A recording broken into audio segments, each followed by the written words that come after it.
Hey everybody, how's it going? So welcome to episode 12, poetry of some description. I think of a poetic name for it. I didn't actually get to that point. Usually I know what I'm going to call them. Also usually I write notes. I haven't done that today because it's poetry. And I don't know, I just realized it's all like a metaphor. Everything's a metaphor with poetry. Um, uh, like I was just thinking, oh, it's interesting that I'm not writing notes. I just felt like I'm not going to do it. And then I kind of reflected. I was thinking about it a bit, like what am I going to talk about? And oh, that's actually quite fitting with poetry. That it's kind of, as we're going to talk about, uh, in between the lines of logic. So it's a different kind of understanding, but it's. So in a nutshell, what we're going to do uh, today is I'm going to share some poetry with you that I think is really beautiful and interesting or good in some way. I've got a few different poets, some off the top of my head, uh, others from books I've got here. And then part two, gonna talk about why anyone should care about poetry and what it can do for you. And kind of just get into like the nature of say people think, oh, it's all, just nonsense or stupid. But I think a lot of the modern poetry I'm not actually that into. Some of it's good, but, where it's like, cat, 360 degrees. My mind was my neighbor until she was gone. Oh, that's real profound. Oh my God. And it's just kind of, I don't really like it. Seems like kind of modern art kind of thing. Um, but some of that's good. Like say, Howl, Allen Ginsberg, a lot of that's really good, and well, the whole thing's good. So I can dig it. I can dig that.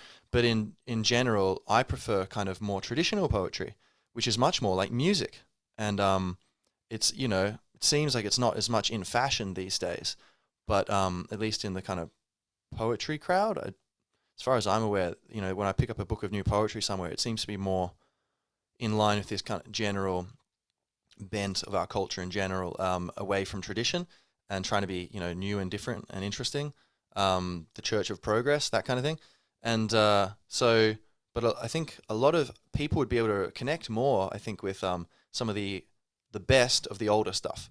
Now, some of the older stuff, I don't like either, But anyway, so rhyme, for example. So we'll talk about that in a bit, but like how in moderation, I think rhyme and the musicality of poetry is a very almost hypnotizing thing, and it's a very satisfying on some deep level. So that's part two. We're going to talk about kind of what poetry can do for you, and kind of just I don't know, just my thoughts. What poetry can do for you, I don't know. Just kind of like what I think about poetry, and what I think it is, and why I think it's so amazing, and it's a big part of my life, Um, and then part three is going to be how to write poetry. So I'm going to teach you, how I write poetry. Um, a few ways you can do it. So we're going to do like stream of consciousness poetry. I'm just going to make stuff up. I haven't prepared anything, I'll just make it up, just like the thing I did before, except better, hopefully, or definitely.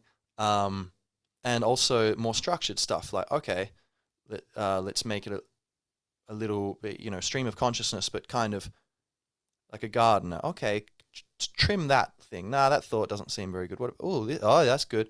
So kind of half stream of consciousness, damned stream of consciousness, canal of consciousness, and then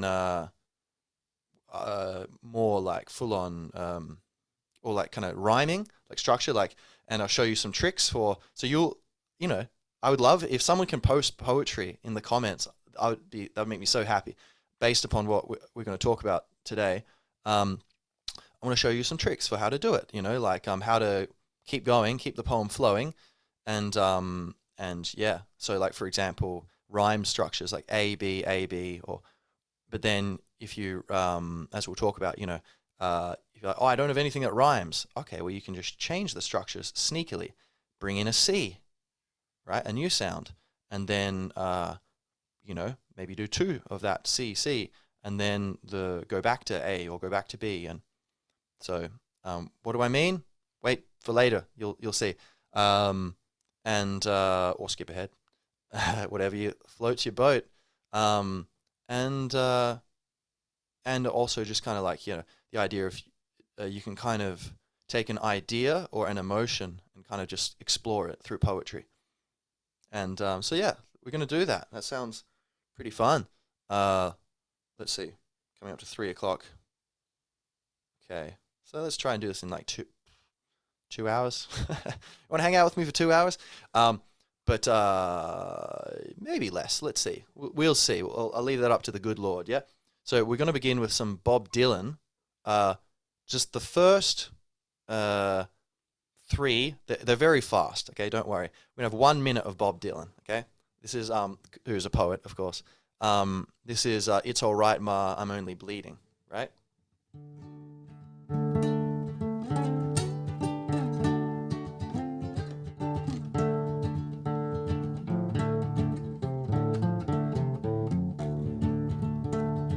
Darkness at the break of noon, shadows even the silver spoon, the handmade blade, the child's balloon, eclipses both the sun and moon. To understand you knew too soon, there is no sense in trying.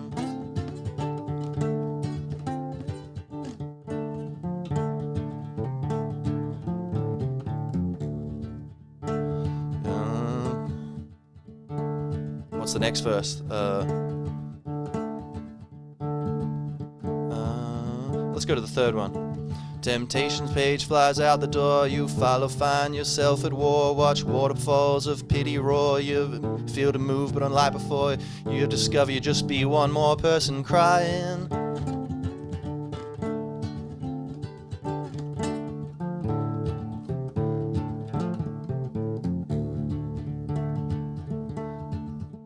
So don't fear if you hear a foreign sound to your ear. Oh, it's alright, Mark, I'm only sighing.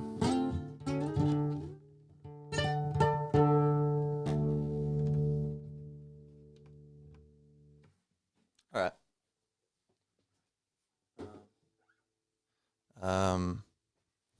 So that's the mysterious nature of poetry. Sometimes a lot of it's about memory. Like, why couldn't I remember the second verse? I always remember the second verse normally. So sometimes it's interesting.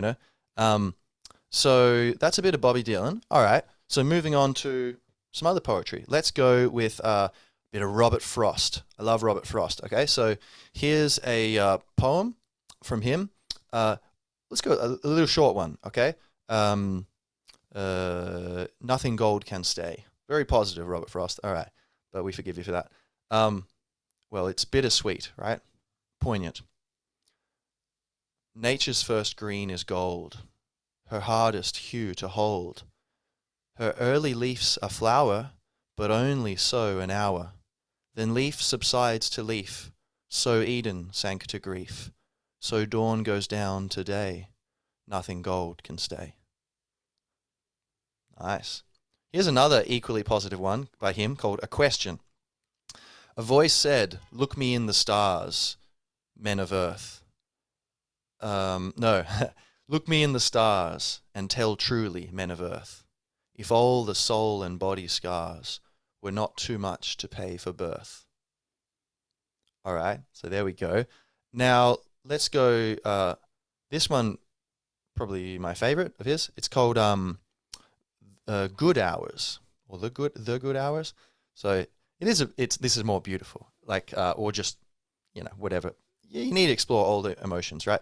But yeah, this one's rather especially beautiful, I think. So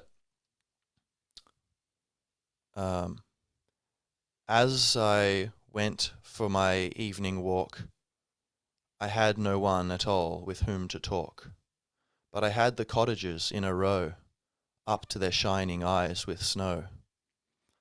And I thought I had the folk within, I had the sound of a violin. I had glimpses through curtain laces of youthful forms and youthful faces. I had such company outward bound, I went till there were no cottages found. And then repenting, and turning back, I saw no light, but that was black. Over the snow my creaking feet disturb the slumbering village street, like profanation by your leave, at 10 o'clock of a winter's eve. Oh yes, thank you, Robert Frost. All right, let's see, what else have I got for you? A little bit of William Blake, who's amazing. So this one is, I'm going to recite for you two of them.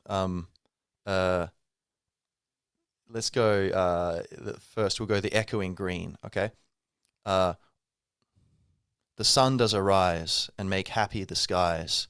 The merry bells ring to welcome the spring. The skylark and thrush, the birds of the bush, sing louder around to the bell's cheerful sound, while our sports shall be seen on the echoing green. Old Tom with white hair does laugh away care, sitting under the oak among the old folk. They laugh at our play, and soon they all say, such were the joys, when we all, girls and boys, in our youth time were seen on the echoing green. Till the little ones weary, no more can be merry. The sun does descend, and our sports have an end. Round the laps of their mothers, many sisters and brothers, like birds in their nest, are ready for rest, and sport no more seen on the darkening green. All right. Yeah, try and put that into a scientific equation. What's going on there, Like, that's some mystical banana magic, like what's going on? All right. Now, auguries of innocence, which I think was from his book Songs of Innocence, William Blake again. Auguries of Innocence. It's like this 100-line poem, more, I don't know, but most of it's kind of in these kind of paired, like, couplet kind of things, like line, line. But just a really beautiful poem. It blew my mind when I read it the first time, and the subsequent 300 times I read it. But what I like about William Blake, I guess, is very vivid imagery, and just a musicality to it. It's very like the way you'll hear, it's just then, like in that poem, some of the way the words kind of bounce around and the syllables and the combination of vowels and consonants, there's a certain playful melodiousness to it that you would note is probably absent from my, pretend contemporary poetry composition at the beginning of this thing about whatever it was. So here we go. See, I can remember chunks of this. I can't remember all of it. But so, let's go. All right. Let's see what the mystical field of memory can conjure up.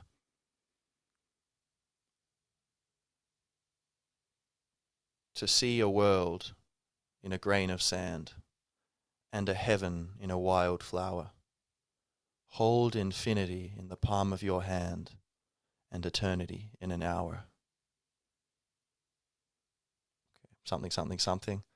The bleat, the bark, bellow and roar are waves that beat on heaven's shore. Blah, blah, blah, blah. See, a robin redbreast in a cage puts all heaven in a rage.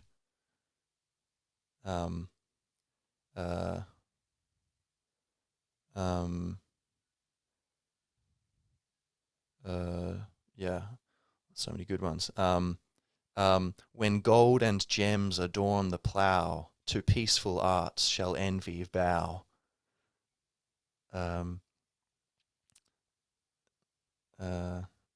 It is right, it should be so. Man was made for joy and woe. And when this we rightly know, through the world we safely go.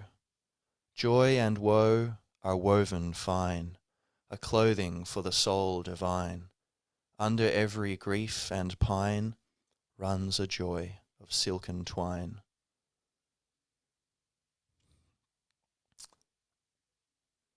Every night and every morn, some to misery are born. Every morn and every night, some are born to sweet delight. Some are born to sweet delight, some are born to endless night. We are led to believe a lie when we see not through the eye, which was born in a night to perish in a night, while the soul slept in beams of light. God appears, and God is light to those poor souls who dwell in night, but does a human form display to those who dwell in realms of day. All right, let's hear it for William Blake. So, yeah, cool stuff. Okay, so let's see. We also have, let's see, a bit of Shakespeare / Edward de Vere, 17th Earl of Oxford, potentially. Given that, if you're interested, highly anyone who's interested in anything. Okay, so if that's you, sign up. Go read a short document on the internet called Doubt About Will. Oh no, that's the website, doubtaboutwill.com. The document is called Declaration of Reasonable Doubt. And you know, in a court of law, they say you need to prove something beyond reasonable doubt for criminal charges, at least, right? It needs to be like, yeah, there's no reasonable doubt, right? And their point is that it's really the authorship of Shakespeare's works is it's acted. It's like it seems like there's an academic profession in denial, basically, which might sound crazy, but this has happened in other disciplines also. Look at Graham Hancock's work, and so where the geology profession was saying like the Egyptologists, what are they talking about? They're totally wrong. They've got their heads in the sand, which has been proved by more evidence now. But basically the Shakespeare thing, they're saying there's no doubt we know who but basically look, a guy, there was a man called William Shakespeare. There's a little tangent, okay, and about his poetry, so it's relevant, I suppose. Yeah, there's a real man, William Shakespeare. Okay, he never spelled his name the way we spell it. Okay, which is interesting, and and when Shakespeare was written, it was hyphenated, and which was often used for pseudonyms, apparently, at that time. But basically, if you look at this document, Declaration of Reasonable Doubt, it just goes through saying, look, we're not saying we know anything, but we are saying there is reasonable doubt. 100% there's reasonable doubt. Look at all these things, and they just list a very concise summary of the things that don't make any sense about Shakespeare. For example, his daughters were illiterate. Do you think Shakespeare would not teach his children to read and write? Why are they illiterate? He doesn't want them to read. He didn't read to them. He married, the person he was married to didn't, want to take care of the daughters and teach them to read and write. He gave his wife in his will, it was like a chest of drawers or something, and that's all. None of his plays were part of his will, inheritance. There's only 6 of his signatures, and they're all inconsistent. And there've been professional experts saying, yeah, these are almost certainly just written by law clerks, legal clerks. Like, oh, the person couldn't sign, so okay, what's your name? Okay, and they write their name. A lot of the source material for the plays come from books which were not in English at the time of Shakespeare's, these works were written. They were in ancient Greek and things like this, and all these other languages. And William, the man from Stratford upon Avon, William Shakespeare, who basically seems to have been one hypothesis is that he was a front man for a much more educated nobleman, most likely Edward de Vere, who was very into the arts. He was a patron of the arts and the King's Men, the theatre company, very, very involved in the arts. He was a poet himself, but it was uncouth and taboo at that time to be involved in the arts if you were an aristocrat. You were meant to be riding around on horses, being a savage, or like an enlightened savage. But you weren't meant, it was not at all like these days. Oh, it's very sophisticated to be into the arts. Not back then. It wasn't good. And so the theory is he had someone publish his things because he couldn't do it himself. It was like a kind of Stasi-like atmosphere. It was everyone's watching each other and it's very intense, But anyway, so I'm reading the poetry, which I think is actually not by the man from Stratford upon Avon, but from the Earl of Oxford, who spoke all the languages these books were made from. Spent a lot of time in Italy. A lot of the plays are set in Italy and have apparently very specific references to geography and things and customs. And there's all these like legal metaphors and all these things that normal people wouldn't know, but Edward de Vere was one of the most educated people in the history of at that time, basically. So anyway, I'm going to read you what I would say is the poetry of Edward de Vere, although I could be wrong, you know. All right, here we go. So I just opened this randomly before, and there was one which was quite nice. So okay. So oft have I invoked thee for my muse, and found such fair assistance in my verse, as every alien pen hath got my use, and under thee their posy disperse. Thine eyes, that taught the dumb on high to sing, and heavy ignorance aloft to fly, have added feathers to the learned wing, and given grace a double majesty. Yet be most proud of that which I compile, whose influence is thine, and born of thee. In others' works thou dost but mend the style, and arts with thy sweet graces graced be. But thou art all my art, and dost advance as high as learning my rude ignorance. So that's getting even deeper, right, into that kind of musicality and like the rhyme. It's very tight rhyming scheme. That's a sonnet, right? So it's like 14 lines, and the last two are kind of indented for some reason, right? I think maybe the number of syllables is different, because Shakespeare would often be, and you know, I love Shakespeare, right? But I believe that is a pseudonym for another person. But like, I can still say Shakespeare, whatever, you know. So other people think it might be Francis Bacon, or I think Christopher Marlowe. There's a few other theories, or that it might have been a group of people, or it could be a combination of these things. But yeah, whatever. Yeah, like Shakespeare would write in iambic pentameter, like a lot of the time, right? Which is like, so five. I think an iamb is like da da. You know, it's like as far as I'm not like educated in this properly, so I don't really know. But it'd be a da da da da da da da da da da. Like, to be or not to be, that is the question. Whether it is nobler in the mind to suffer the slings and arrows of outrageous fortune, or take up arms against a sea of troubles, and something, something, something, something. Yeah, all right. So, yeah, okay. A bit of other Shakespeare. I do know a bit of it. I can't quite remember, but let's see. From The Merchant of Venice, which is very beautiful. The quality of mercy.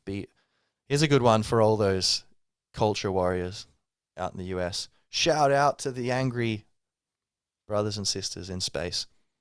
The quality of mercy be not strained. It droppeth as the gentle rain from heaven upon the place beneath.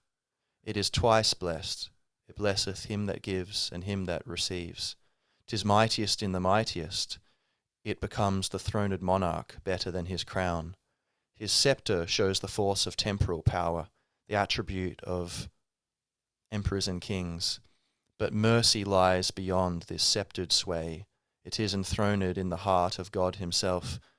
And something, something, mortal men, something, something, and the angels doth something, something, when mercy seasons justice. Yeah, lovely. All right. So, here's a one. Your man, Yeats. So W.B. Yeats, Irish. Shall I do it in Irish accent? Sailing to Byzantium. That is no country for old men. The young in one another's arms, birds in the trees, those dying generations at their song. The salmon falls, the mackerel crowded seas, fish, flesh or fowl, commend all summer long, whatever is begotten, born and dies, caught in that sensual music all neglect, monuments of unaging intellect. All right, I'll take off my dirty Central Dublin accent, or whatever that was. Sailing to Byzantium, that is no country for old men. The young in one another's arms, birds in the trees, those dying generations at their song, the salmon falls, the mackerel crowded seas, fish, flesh or fowl, commend all summer long, whatever is begotten, born and dies, caught in that sensual music, all neglect, monuments of unaging intellect. An aged man is but a paltry thing, a tattered coat upon a stick, unless soul clap its hands and sing, and louder sing, for every tatter in its mortal dress, nor is there singing school but studying, monuments of its own magnificence. And therefore I have sailed the seas and come to the holy city of Byzantium. O sages standing in God's holy fire, as in the gold mosaic of a wall, come from the holy fire, burn in a gyre, and be the singing masters of my soul. Consume my heart away, sick with desire, and fastened to a dying animal, it knows not what it is, and gather me into the artifice of eternity.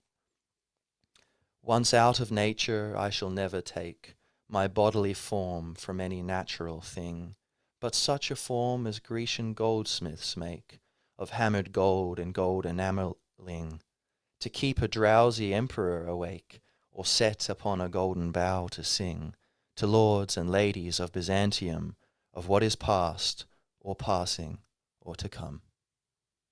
1927. Nicely played there, W.B. Yeats. So, all right, so that's a bit of poetry. I mean, it's all kinds of poetry. I think, so what's that? We got Edward, Shakespeare de Vere, so William de Vere, or should I say Edward Shakespeare? Okay. Bob Dylan, Yeats, Robert Frost, William Blake. So that's 5. Going to give you some of my own, but we want a nice round 7, don't we? So what else can we conjure up? Good poetry. Oh,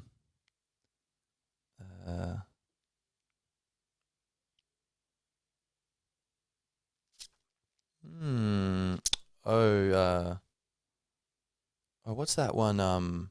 It's like the love song of J.R. Arthur Prufrock by T.S. Eliot.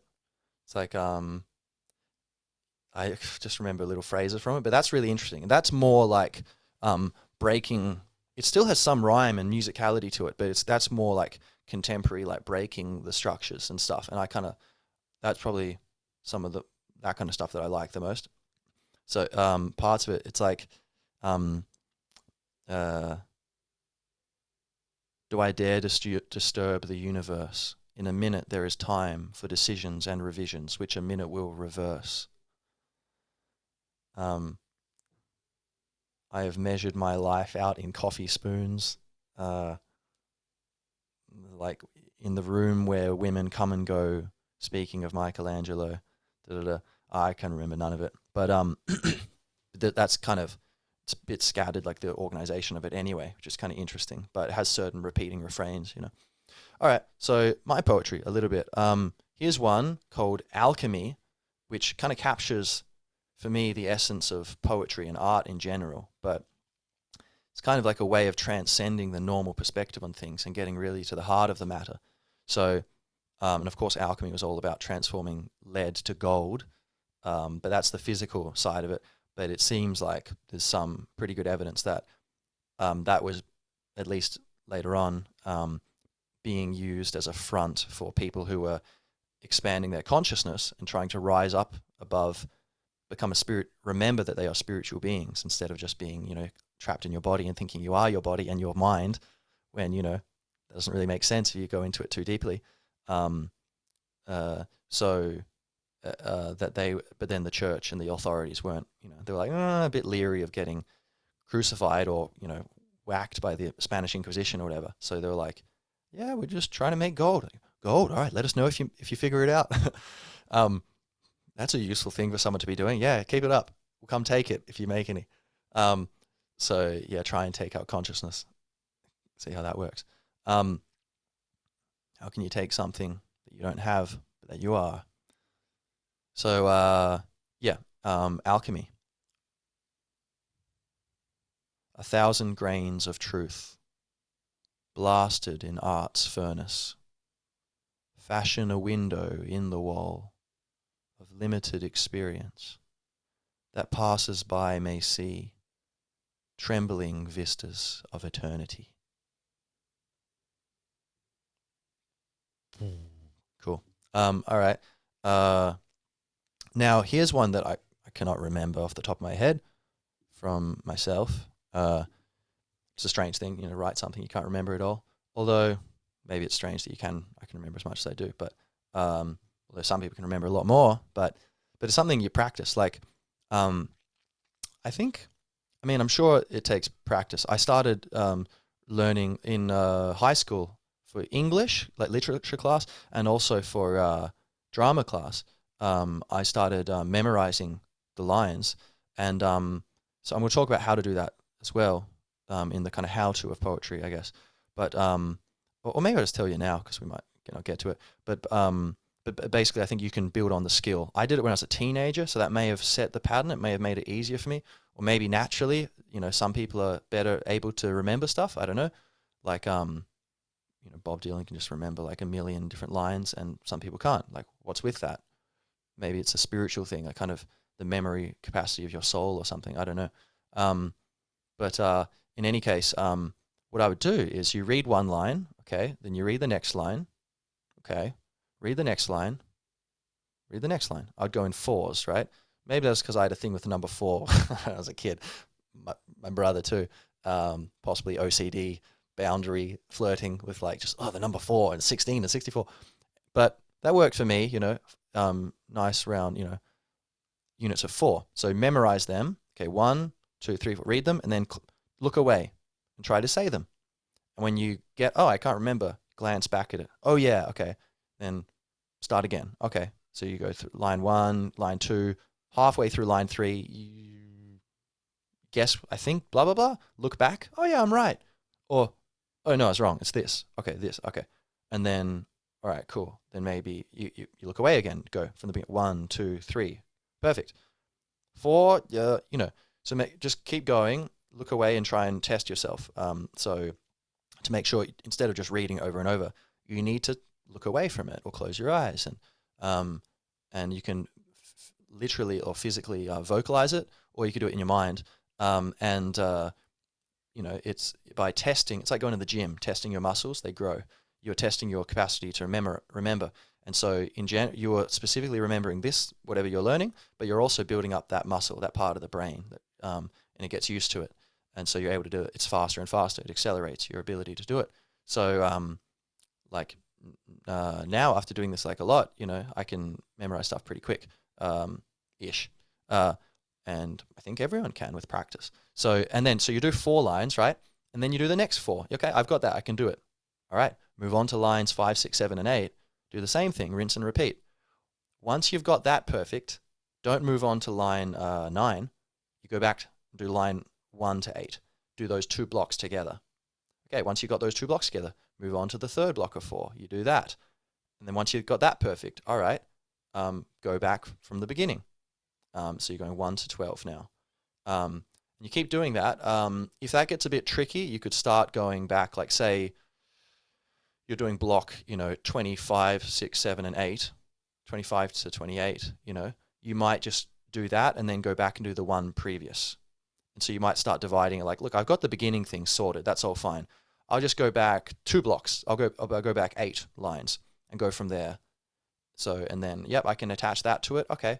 So now that's part of that block. And so you're just kind of consolidating and making sure you know the flow, what leads to what.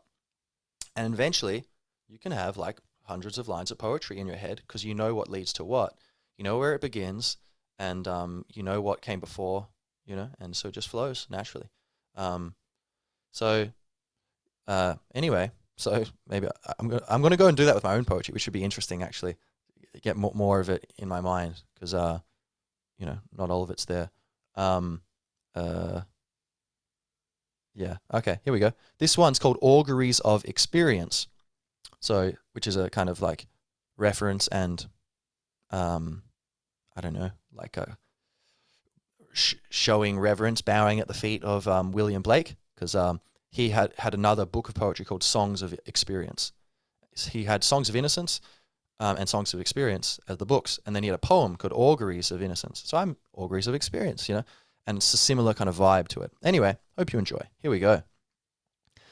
Let wisdom flow like a wizard's robes, like starry milk in the open sky.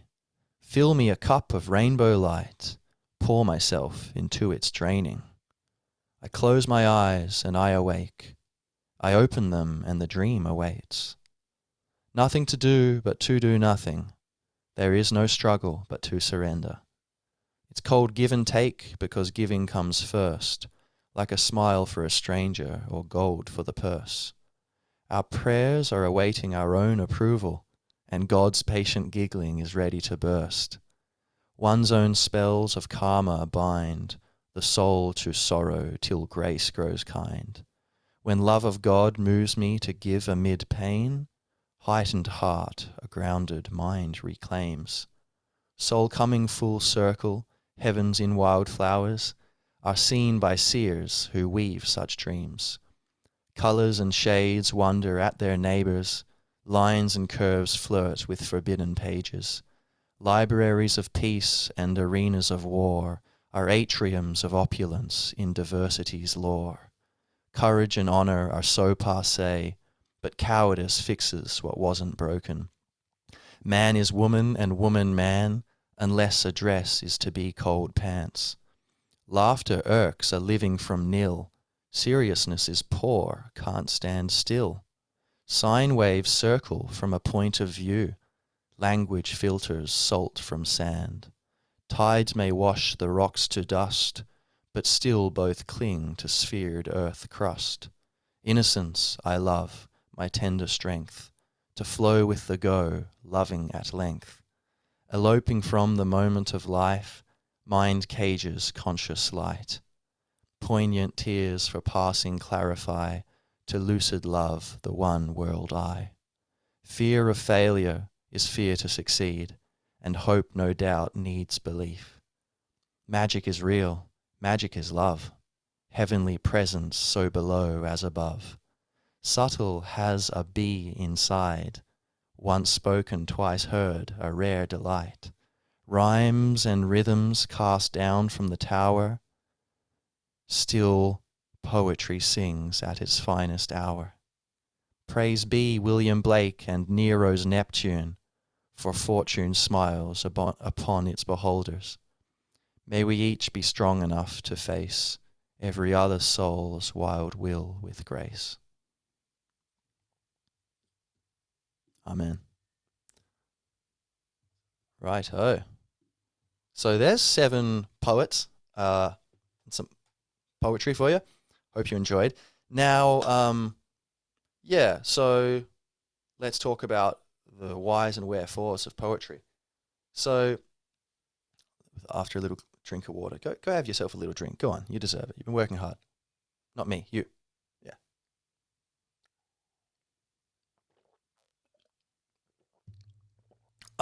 Is the gurgling of that water poetry? Does that count? Well, in a way, you could say that's poetry. You could say the sun rising is poetry in the meaning of it, that it's beautiful, perhaps in a sense that you can't quite pin down. So that's one way to say, oh, it's just poetry. Oh, we just met on a train. It was total coincidence, in air quotes, and we got married, fell in love. It was just poetry. What does that mean? Why are we using the word poetry for that?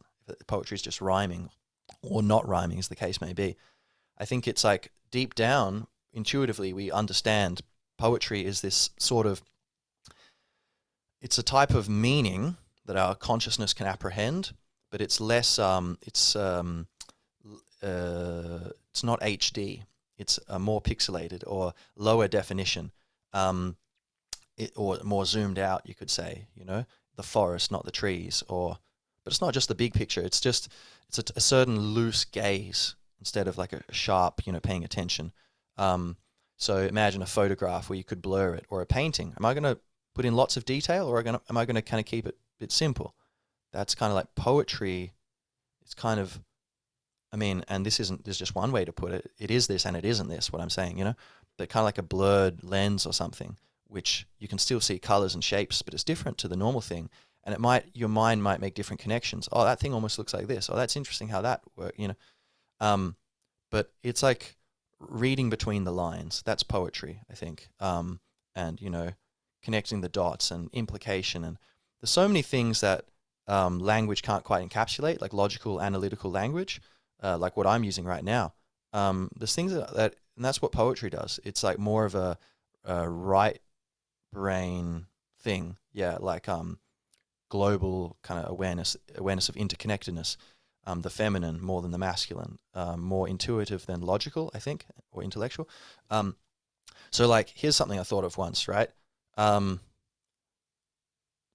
uh, language. No, what is it? Something like uh, a language by definition can't explain itself because it's part of the explanation. Is that what I was trying to think? Um, uh, yeah. Interesting. I can't quite remember that insight I had, but uh,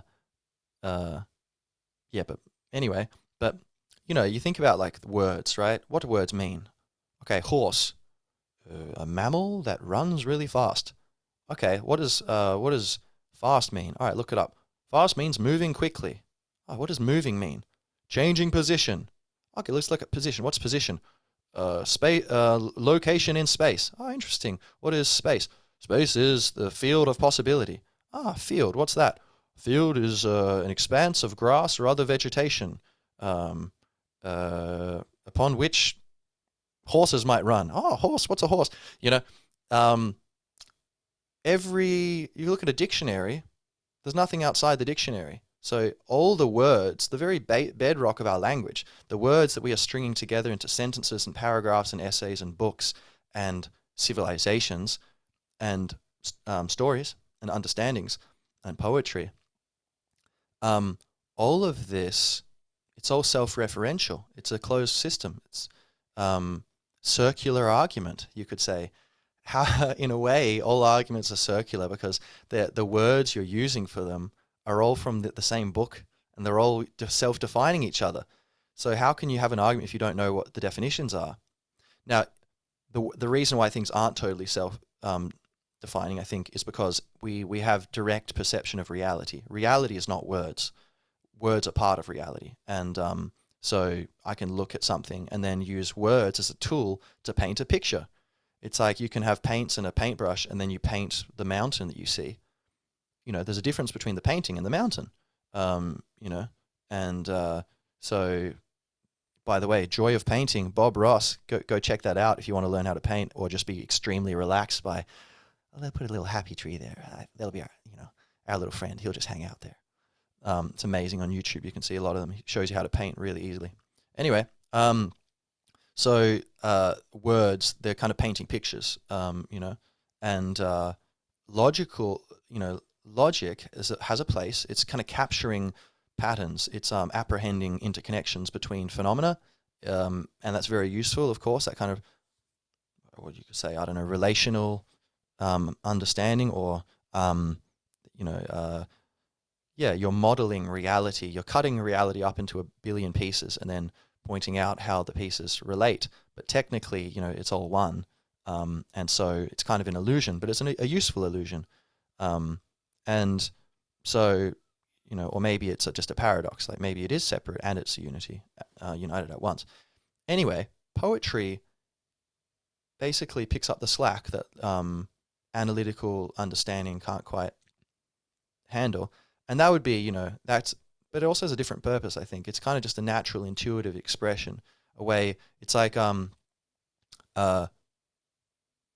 something I don't know, something that I was told by the sky recently. Poetry is silence overflowing from humble, clumsy lips, such as yours and mine. And it often does feel like poetry is this collective intelligence, this cosmic consciousness, just kind of overflowing through the gaps when the humans just stop thinking every now and then. It kind of comes through. And when I'm trying to, or when I am writing poetry, the basic thing, what I do, how I produce it is, it's not like thinking. There's a bit of that, but mostly that's like the second part of it. The main thing is I just become still. I stop thinking. That's where, look at the episode 7, Awakening, uh, entering silence, mental silence, where the inner dialogue, the voice in your head stops talking, and you kind of just feel your body and feel your emotions in your heart. Just kind of sink in, riding this wave, almost like you're in the ocean and you're swimming around, and then you just stop swimming. Suddenly you notice that you weren't the only thing moving you. There is this other kind of rhythm of up and down. The waves are kind of rocking me like a little baby. And you can position yourself and you can ride the wave. And I guess that's kind of what I do, and I think artists do when we are creating, is you're riding this wave. It's in a way, it's coming from you because you're the one who got yourself in the right position and who knows how to swim at the right speed to catch the wave, etc., and how to do certain tricks on top of the wave or turn or whatever. I'm sure the wave is happy that we're doing these things in the right way so we can play along with it. But ultimately, the main force is mostly not us. It's mostly coming from the great beyond, and Mother Nature, Father Cosmos or Mother Cosmos. So, but poetry, so it is this way of kind of understanding things a different way, more intuitive, heart-centered way. Although it's not all about love and rainbows or whatever, or like, spirituality even, there's all kinds of it. But I think what it has in common, all the types, even poetry that I don't really like very much, what all of them have in common is that it's kind of like what would you call that, lateral thinking or something? It's like a kind of coming in from a different angle, and I think that complements, one hand washes the other, no sweet without sour, kind of yin yang balance kind of thing. Like, well, no sweet without sour doesn't quite work actually, but they're complementary, these two things. So I think people are, oh, why should I? Similar to why people who are like, I read nonfiction. Why would I read novels? That's just made up stuff. That doesn't make any sense. Who cares? It never happened. It's like, yeah, but it's pointing out patterns that exist in the real world. And you can read the stories, you can read the Harry Potter books, and as I did when I was a kid, and it helped me avoid a lot of problems and helped me take a lot of opportunities. So I went, I noticed that from the story. It was presented very clearly and interestingly and beautifully. So I got the lesson, and I understood the principle of when these sort of events line up, then these are some options of how people react, and some of them are better than others. And so you can have a better life. Just, reading is like living on fast forward. You can kind of take all these lessons and use that as feedback into your own life. And that's what art's doing in general. And then that allows us to live better. And then that allows people to create better art because a rising tide lifts all boats, and then they create better art and it comes back to us and we become better people. And there's a virtuous cycle. There's a vicious cycle when there's not enough art. So I think if you're an artist out there, I don't know, I reckon have fun, but yeah, I don't know. Like if you're like, oh, what's the meaning of everything? You can I think there's a great possibility to help people, maybe, and maybe your art's not even that good, but at least you could try. With practice, you could probably get good, and maybe it's not even discovered till like 100 years from now or something. Cool, but whatever, at least you've enjoyed it, and you've made yourself happier and wiser, hopefully, and then you're definitely affecting others through that alone. But then also, if other people discover it next year, next century, whatever, then you can have that beautiful divine role of that feedback loop of experience and representation through, whether it's like more logical representation through like writing, nonfiction, or more poetic through like say fiction and then actual poetry. And I think poetry like can have such a profound effect upon my state of mind. Like it's like a reminder of these different, of the deeper truths. That 'cause I think a lot of the truths, they're not quite within our range, right? So if we try to understand them logically, we can't get close to it. But if we use uh, poetry, we can actually touch them. But so we're sacrificing clarity for breadth or uh, reach. Yeah. So we've got better reach, but maybe uh, just lower clarity. But that's a great thing. Okay, go between them. I can understand this circle of stuff, this sphere of phenomena, um, very well through logic. Okay, cool. I'm just going to do that forever. No, let's go into a poetic frame of consciousness and experience. Reading poetry and hearing it. The music does that a lot as well. But or creating it if you can. That's even more powerful. Then and then you're going to extend your reach into your connection with the universe and life. And who doesn't want that? That's like the best thing you could have. And you're more alive. You're more connected. More of life. You are familiar. You're feeling more of life. There's more life in you, in your world. And so, and yeah, and it's kind of, I think poetry, can lead you to expand your awareness in that way, and your happiness and stability or whatever. So yeah, and yeah, okay, I think that's probably catches that. Let's see, the poetry of water. Now, what else do we have to say here about poetry? So, and I guess some people just aren't into it, and that's fine. But I think a lot of people could be into it, but they have an idea that it's boring or something, and it's like, check it out, see, what do you think? But it might take a while for you to find people you're into. But yeah, I kind of like these older kind of thing. Like I think some other people I like were I should read more poetry really, but Wordsworth was cool. William Wordsworth. What how doth the golden crocodile improve his shining tail by pouring the waters of the Nile on every golden scale? Something like that. Or yeah, how doth the little crocodile? Yeah, something like that. And I don't know, but there's who else is good? Keats, I like a bunch of his stuff. On Autumn, it's really beautiful. But yeah, anyway, check it out. Poetry, another part of that I think is memory, which is interesting because right now, I feel like, oh, there's something I was going to say, but I can't remember because I was like, yeah, just let it loosey goosey, like poetry. And but memory, like if you are, apart from the fact that poetry is kind of reminding you of these deeper aspects of things that we can get out of touch with when we're living in our heads all the time. And even if you're not living in your head, I think, people like some living sage or whatever could read poetry and go, oh, yes, that's right. Probably bring back something. They might not have quite had as clearly in their experience, in a while. But when you're reciting poetry and learning to recite it, which is a really fun thing, and it's a beautiful thing. Yeah, I really like that. I think it's very powerful.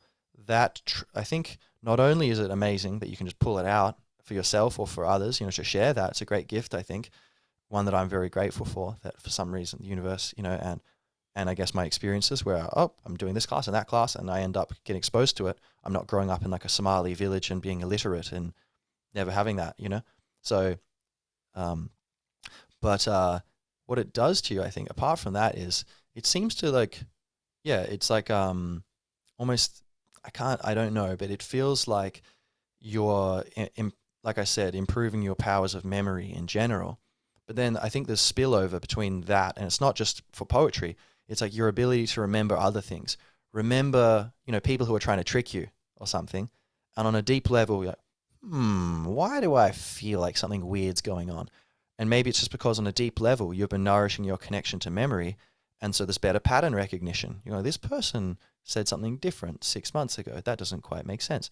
that's just something that pops into my head, you know, or or just in general, having memory, the ability to stay sane and remember that from the big picture, everything good, something is better than nothing. Of course, some people make the choice to that they believe nothing is better than something, and they try to. But I think, I mean, I don't know.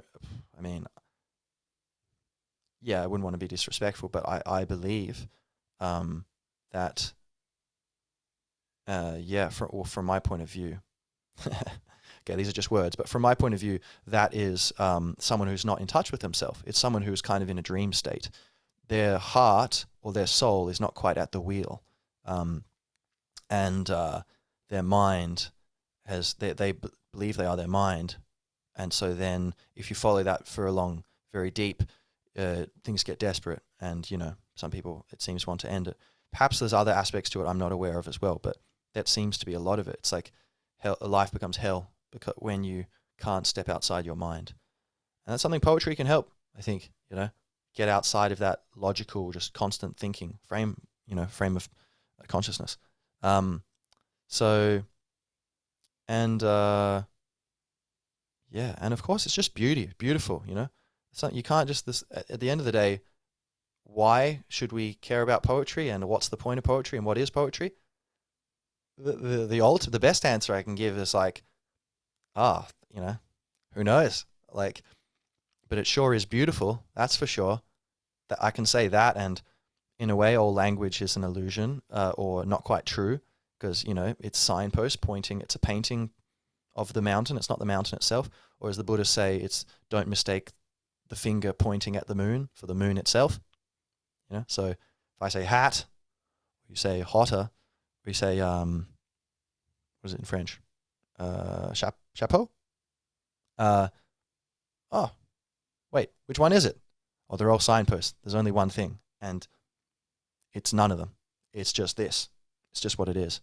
And even what we see, it's not quite that. Like my eyesight's not that good, so what I see is different to what you see. So what? There's two of them. Which one's real? It's just kind of, it is what it is, and we're seeing reflections of these things through language, through the five senses, and but anyway, all right.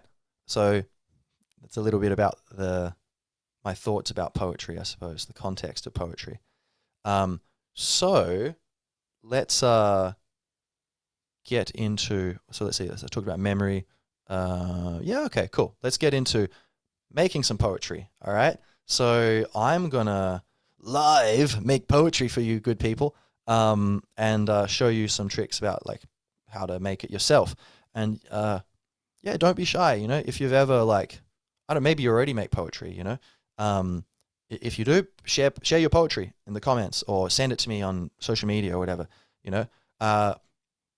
So yeah, I would love to read your poetry, and even if you think, and the thing is. So, okay, there are a few things to say with poetry. Other things, like sometimes you doubt yourself. Sometimes you think it's amazing. Sometimes you think it's terrible. And that can be kind of confusing. But, who am I to be thinking I'm going to put this out there? And that's fine. I took a long time before I shared poetry. I'm still in the process of, going about getting it published. I haven't sent it out to any publishers. I've sent it into like competitions before, but never got anything published, but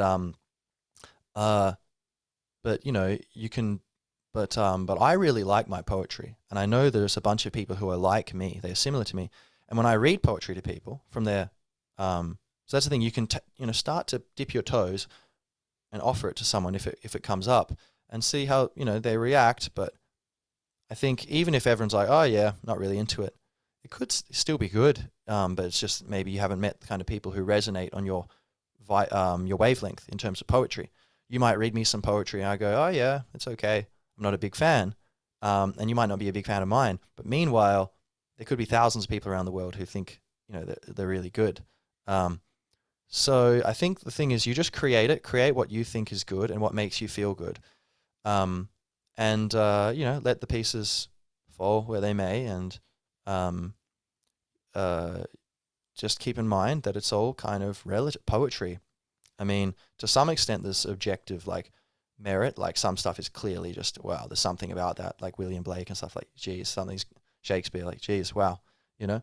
But I think there's quite a lot of wiggle room for, like, well, you know, you're saying something there. It's a kind of unique expression, so, of someone's soul in the symbols of inky shapes and vibrating voice boxes. Um, so yeah, just I think it's good to, and in the creative process, what I generally do, I was going to say this before, is I become still and silent, and then I create. Usually I kind of connect to a feeling, and that kind of just, it's almost like it writes itself, like it literally is. Feels like it's like that wave, um, and catching the wave, and so but I let it flow, but then later on I might go through and bring in the intellect more, and go, okay, actually, I think I should change that a bit. Maybe I wasn't quite riding the wave that well at that point. It kind of seems like it's lost the feeling a bit. Or maybe I was riding the wave, but it kind of doesn't, that thing changed topic too quickly. It doesn't quite work. It's not going to be pleasant for the reader. It's going to stop their experience. It's going to be jolting. It didn't jolt me for whatever reason. Um, Possibly because Mary Jane was involved, which actually makes me much better at writing poetry in general, although it's not always, I don't need it to write poetry, but like, for me, that's a great tool for writing poetry. If I, it's very likely I'm going to think of some poetry which I really think I really like, if I'm, imbibing certain Indian cigarettes. Anyway, side note, use responsibly, good people. But so I will go maybe make some edits there. I might just make the whole thing, just let it flow totally, and then later on go back and edit it and expand it or change things, remove things, combining things. The thing I read before, auguries of experience. Yes, auguries of experience. That is actually a compilation of a huge number of different little scraps of poetry that I'd entered into my phone while on buses and walking all over the place or running, and I got a cool line popped into my head, and I just kept notes of it. And then at some point I went through, took a lot of scraps and put them together and turned them into poems. And I guess like last year, and so that's where that thing came from. It's just a huge amalgamation of these little things. So you can do that, and certain poems where like, it's kind of good, might not, it's not really good enough. Sometimes that happens. It's just Guinness through the pipes. They say apparently the best Guinness is where people are drinking constantly, and which might be everywhere, you might think, but no. Where it kind of keeps the pipes clean because the Guinness is always flowing, something like that, and so it tastes better. Might be an urban myth, I don't know. And it's a nice metaphor though for creativity, where if you just keep creating regularly, constantly, there's just less friction. Your mind is more ready and available to catch those waves. And so that's a big thing you can do, is just show up, just write, just be there, or create whatever you're doing, and then let the universe take care of the rest of it. Like, it just starts to fall into place. And I think that's true with a lot of things. If learning things, like learning languages, just practice it, be as, smart as you can with what you're learning. But the main thing is just consistency. Just show up. Same thing with working out or whatever. Just show up. Make it regular. Like, there's no choice. I already made the choice. I'm going to be here. I'm doing it every day or whatever it is, or 3 times a week. I think that's what Stephen Pressfield calls the going pro. And you're like, this is what I do. I'm doing this. There's no choice anymore. How good will it be? Well, it depends on the muse. The mysterious influx of inspiration. But, I'm here, so I'm ready. I'm doing my part, all I can do, And he talks about, here's a great book called The War of Art. So instead of the art of war, what's that? Lao Tzu? No, Sun Tzu, I think. Sun something. Lao Tzu is the Tao Te Ching, I think. Anyway, but instead of the art of war, it's the war of art, and about how to make art, and specifically dealing with resistance and this mysterious force within us, which seems to want nothing better than to just sabotage our attempts to create. And it does seem to be like that sometimes. So if you're interested, if you're struggling with creating, it's a small book, but very powerful. Nice little, short little snippets, little chapters. And it's really, really cool. There's a funny line there. He's talking about resistance and, the muse and how, resistance kind of stops us from creating, and we'll try to make excuses, and, it'll hold a gun to your head and threaten you like a gangster, and then guilt trip you like your mother or whatever it is. But then near the end of the paragraph, he's like, don't believe in resistance? Resistance will bury you. Love it. It's very like punchy and like very practical book. Anyway, so yeah, okay. So, and even while I'm writing poetry, there's a bit of a balance. In the middle of the poem, I might kind of go, all right, let's reread this, where we're going from, like, I feel like I don't know what it's about anymore. It was just a feeling. Sometimes I know I have an intention, an idea. I'm going to write about this feeling, or the fact that, maybe certain governments are compromised and a global corporate oligarchy seems to be descending upon us, and everyone's busy on their phones thinking that that's just crazy talk. And hey, it'd be great if it was crazy talk. It doesn't seem like it too much. But I don't see the downside in checking. I do see a great downside in presuming everything's fine and not checking.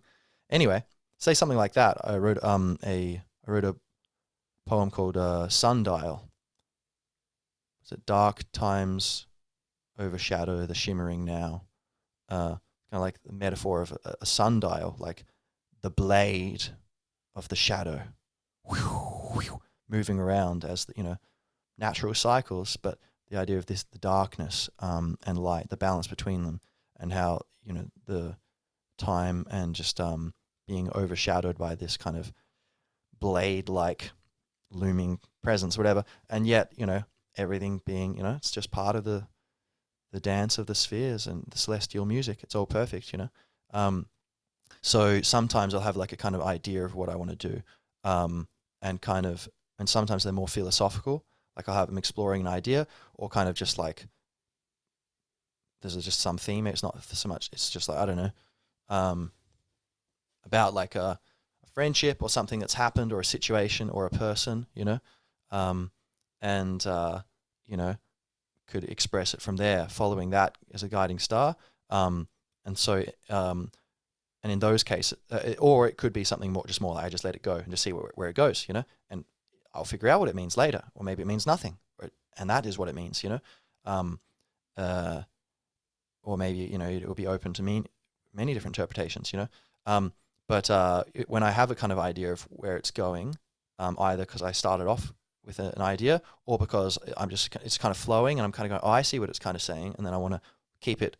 It's already making sense. I don't want to just suddenly make it not make sense. Let's try and complete the idea. That'll upgrade the poem. Then I will I'll reread it. Go, maybe if I'm really in the moment, I won't reread it. Maybe I'll just let it keep flowing.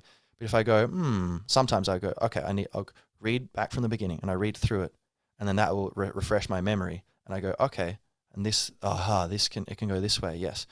Or maybe, should it say that? And I might write down two options and then follow it and see. If I could say that and then this or that, or the other one, I could follow up with that. Yeah, that's nice. I like that more. I'll do that, and you can follow it. You might take a line that you deleted and insert it later and go, oh yeah, cool. So there's a bit of the intellectual, analytical, craft work kind of consciousness involved as well. Because you are building something, basically. You're building a conceptual, linguistic, symbolic, auditory, visual, emotional object. And that's the poem, and it's like a little structure you've created, same with music and whatever, movies.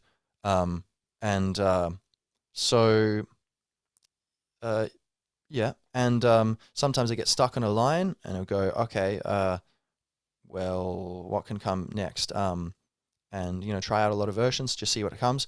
Or I might leave it and come back to it another day and see what happens, Or often ways to trigger creativity, by the way, running seems to work very well for me, and it puts you in a flow state, and it just causes a lot of physical health improvements. And so it seems like and it kind of takes you out of your mind, it's almost like it's draining your energy. So like your mind can't just be parasitically talking all the time. It's like, I haven't got the energy for that, bro. We're running. It's running or talking, and we're still running. So yeah, sorry, you're going to be silent for a bit. You might just be thinking, oh my God, when's it going to end? When's it going to end?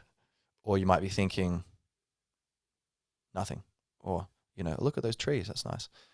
Anyway, so running can after that's another thing that kind of spur me to write poetry. Often, if I go running, while I'm running, I'll start to think of lines, and then I come home and like start writing. Happens a fair bit. But yeah, so you might come back to it. In Yeah. Okay. So that's the balance of the creative, like pure consciousness kind of thing, and then the analytical problem solving thinking mind. Um, and and also that's also used for sometimes I'll think like, oh, I want this to rhyme. Maybe I'm following a kind of stricter rhyme scheme. Oh, I want to, just whatever you want to do. There's no rules. Do your thing. Especially these days, there's no rules. Poetry can be whatever you want. But I think there's a balance between, just like in life, it's a metaphor. There's a balance between the unrestricted freedom and the rules. Actually, you want some rules. Maybe living according to principles, like to live outside the law. You must be honest, as Bob Dylan says, will say, like you got to have principles. You got to have your own rules. If you're not going to follow society's rules in some things, like say you're going to imbibe certain natural herbs that don't hurt anyone and spur you to create poetry that makes you happy and potentially others.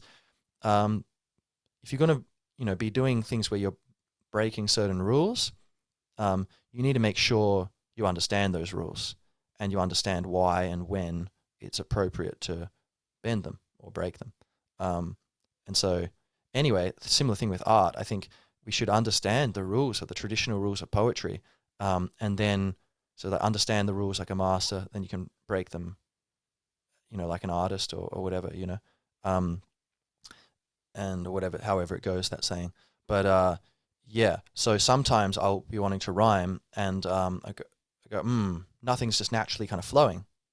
Okay, and so I might try to think of something that rhymes, which in a way is not very. It's kind of like, oh, but wait, rather than the idea, you're focusing on a sound. That kind of seems like that's not really poetic or authentic, is it? Well, actually, it's kind of like you're setting a limit so that overall it's just this musical flow, and there's plenty of room for creativity within that, usually. Sometimes there's not, and you need to choose a different sound, to make, but then you can come double back to that sound later on, like I kind of mentioned earlier. So it works, but kind of like, say, if we're like, okay, let's play something Jordan Peterson said, like, okay, let's play a game. A game, if there's a game without rules, it's not fun. You need rules. You need to constrain the infinite field of possibility and chaos to more. When it's more constrained, then we can, ironically and paradoxically, we can have freedom when there is restriction, limitation, which is also how I perceive a lot of the problems with tyranny on this planet and that kind of stuff, is from the perspective of, like, sometimes it gets you down a bit when you see what's happening to like children and stuff, and certain things aren't so good. But, and like, I'm a human being, naturally, I think it's not healthy if you just, everything's fine, you got to feel that, I think. Maybe when you're more enlightened, you just kind of, you'll go straight to understanding it's all an illusion, and you're like, yeah, it's all good, But I think most people, naturally you're going to go like, that's not right, whatever. Nonetheless, and then let it flow, let it go, right? Okay.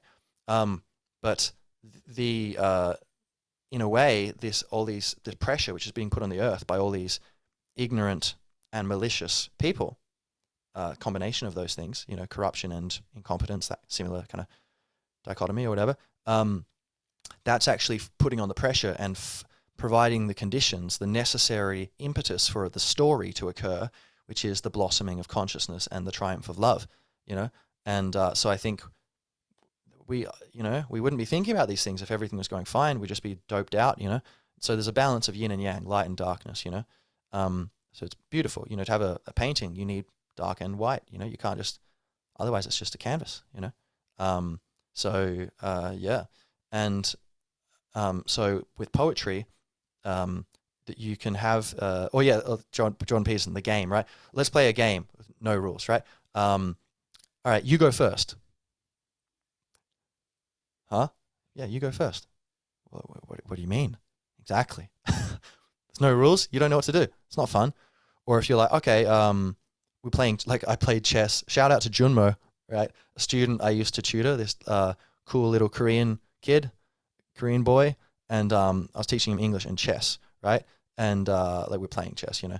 But then I'd play chess with him, and when he was younger at least, and he would just cheat, just break the rules. And we're like, Junmo, that piece can't do that. You know, it goes like this. And you're like, yeah, it can. And he was just thinking like, yeah, I'm going to win, you know, doing things. And I was like, I'm not doing that, you know, or maybe a few times I did just to show him like, hey, what if I do that? You know, but then the game degenerates and, you know, everything's all the pieces fall over.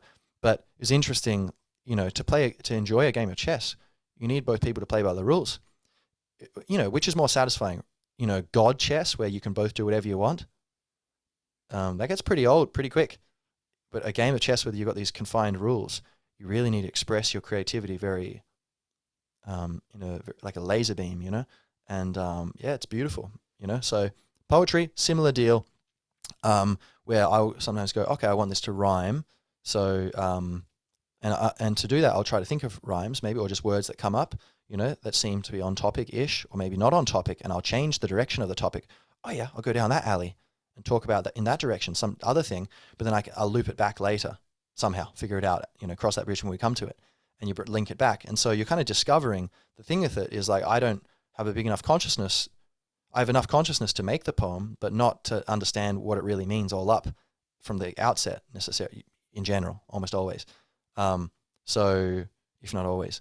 And so, you know, it's like a surprise. It's like it's being revealed to me. It's being read to me. You know, and so it's a beautiful thing. And again, it's like it becomes a metaphor for life in general. You live life and life is revealed to you. And I think poetry, yeah, is probably very powerful as a way of helping you. Like we think in terms of what we know. And so if you understand poetry and you're used to poetry and you live poetry, then you start to see poetry everywhere. And that model, that understanding of reality starts to map itself out all around you, and it makes life a lot more beautiful. And like I think, say for example, mathematics. I love maths, you know, and I haven't really done it properly since high school, but you know, it's pretty good in high school, and I really enjoyed it, and I got really deep into it, you know, and you know, you push through and you're like, I don't understand this, and then you know, tutor or your teacher or whatever helps you, or a classmate, or you just yourself, and you're going through it, and eventually you kind of figure out like, oh, I see what's going on. It's kind of like exploring the black zones on a video game. You're mapping out the territory, you know, and understanding how it works, and then maybe encountering contradictions and going, well, that doesn't work, damn, what's going on? And then you figure it out, you know, almost like playing a game, trying to understand, how do I beat Bowser? I was doing something wrong. What am I doing wrong? You know, and so you're exploring, you know, and so with mathematics, say for example, like a linear, like a chart, you know, being able, I can understand life, and I do this when I'm thinking about things. I go, you know, it's kind of like this, and I think maybe someone's like, oh, what do you think about, you know, this thing? What's the cause of the problem? Is it this or that? You know, is it like why has the world got problems? Is it money, or is it like spiritual, or whatever? Or, I don't know. Let's say money or power. What's the problem? You know, well, actually, I think, And when I think about it, I might go, I think it's kind of both, and I might see like a mathematic, like a graph in my head, you know, of like, oh, it's like it's like this, or maybe not that example, but things like the more the more you practice, the better you get, right? In my head, I see like a linear graph, you know, like y equals x squared, y equals x, y equals x, is that what it is? Yeah, so as it, you know, it goes up, or y equals 2x or whatever. And the opposite, you know, like would be y equals minus x, would be like going down. Like, for example, the more you complain, the less happy you are. That'd be like y equals negative x, right? And so you can model these relationships. That doesn't mean that is what it is, but it's one way to look at it. And so once you understand mathematics, you can start to see these things in the world Or Venn diagrams. Like I'll say, people go, like say if I'm teaching English, it can be useful where people go, I didn't do nothing. That's not a Venn diagram, but like another example. I didn't do nothing. Like, well, that's a double negative. That's like, -1 times 1 is -1 and vice versa. Same thing. But -1 times -1, two negatives equals 1, positive. So if you say I didn't do nothing, that means you did something. All right. So I can bring the mathematical understanding to understand what's going on there from another angle. Or Venn diagrams, like the crossover of, some of the problems are caused by money, some of them are caused by power, some are caused by both. Some people are involved in both or whatever. So these become metaphors for other things. You can understand things better. And I think it's a great reason to be a Renaissance woman or Renaissance man or Renaissance dog, because, and just have get a diversity and range of interests, and just try things out. Do that for your kids too, for sure, because it'll help them along. They don't need to struggle as much. You can kind of, again, restrict their freedom in order to liberate them, give them all these options that they can follow up if they want to. And they'll have the practice of the motivation and understanding the process of how to develop at things. But having all these wider range of interests, I think you have a wider arsenal of metaphors. So you can start to understand things more clearly because you've got all these different ways to look at it. Sometimes, the metaphors of maths come into play. Sometimes it'd be poetry or like, which is very vague and I don't know, but I feel like I can feel that, has an effect in my world. Or it could be, things from all kinds of stuff like movie, in movies, this always happens. Stories, or I don't know, like farming, when you're farming, it's kind of unique. Cooking, can't make an omelet without breaking eggs. That's not like a logical argument. That's just like a metaphor. That's an experience that is, there's some connections, internal connections, and what you call that? Not symmetry. Isotope? No. Isomorphism. Yeah. There's some isomorphism, some similarity of structure, mirroring of structure to some extent between making an omelet and, I don't know, enslaving the planet so that you can apparently bring a utopia. And so, yeah. So, poetry, I think, is a great way to, I'd say, is a very, very powerful, compared to all the others, way of, understanding the world. So, all right.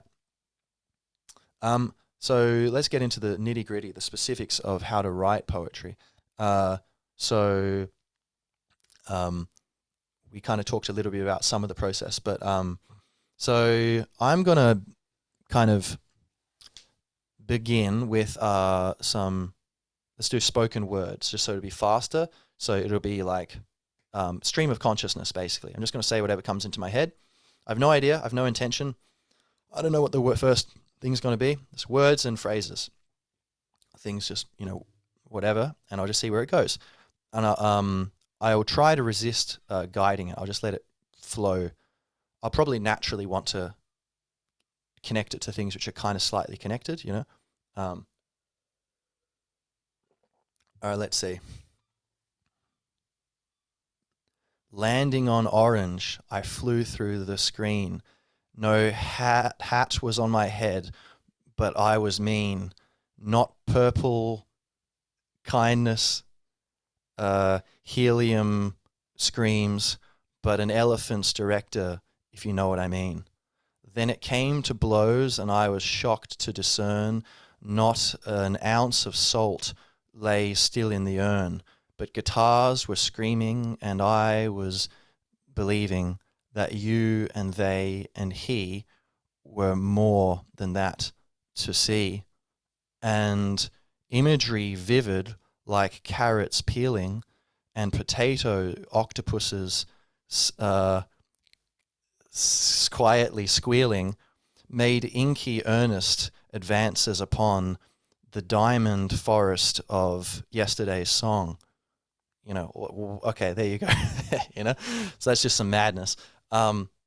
Naturally, I come into rhyming, and perhaps that's a way to naturally that we try to bring order into that chaos, so we can understand it more and control it more, like the rules of chess or something potentially. And definitely why do we? Oh, this is something I meant to say before. Yeah, right, cool. The music of poetry, like that line from the poem I read before, like rhymes and reasonings cast down from the tower, still poetry sings at its finest hour. So yeah, there's been like, all these people, oh my God, it's like Dr. Seuss, William Blake, like, oh, that's so stupid and passe. But okay, but you still listen to music. What is that passe? Is the major scale passe? That's like too deeply ingrained. I think so people can't, pretend that it doesn't mean something. And even like nihilists, someone had said, will like listen to like heavy metal, and they're somehow connecting to meaning. It somehow expresses some meaning, and it they don't even know what's going on, perhaps, but they want to do it because subconsciously, it seems, music contains meaning and is meaningful. And poetry, I would say, is pretty close to music. It's words, but a lot of music is put to words anyway. But even wordless music, it's patterns of vibration. So there's alterations of amplitude, like loudness, proportion. So I guess or like scale and proportion, like a higher note, lower note, and then you've gone down half the way from there, really far, and then you go up half the way back to the original, but not all the way up, da da da, or whatever, da da da da. Oh, that kind of feels like you're going downstairs. That's similar to when we walk downstairs. So there's isomorphism between the patterns of daily reality and then the patterns within the music. Just upon alterations of the field of sound, vibration, which is ultimately Om, right? Just the sacred syllable of the universe, which is apparently the sound the universe makes, / probably more than that. But and so music, you have these, and then you can have alterations of tone, different instruments. We could have the same tone, same instrument, creating a pattern of alterations of proportions and speed and tempo, or same thing, right?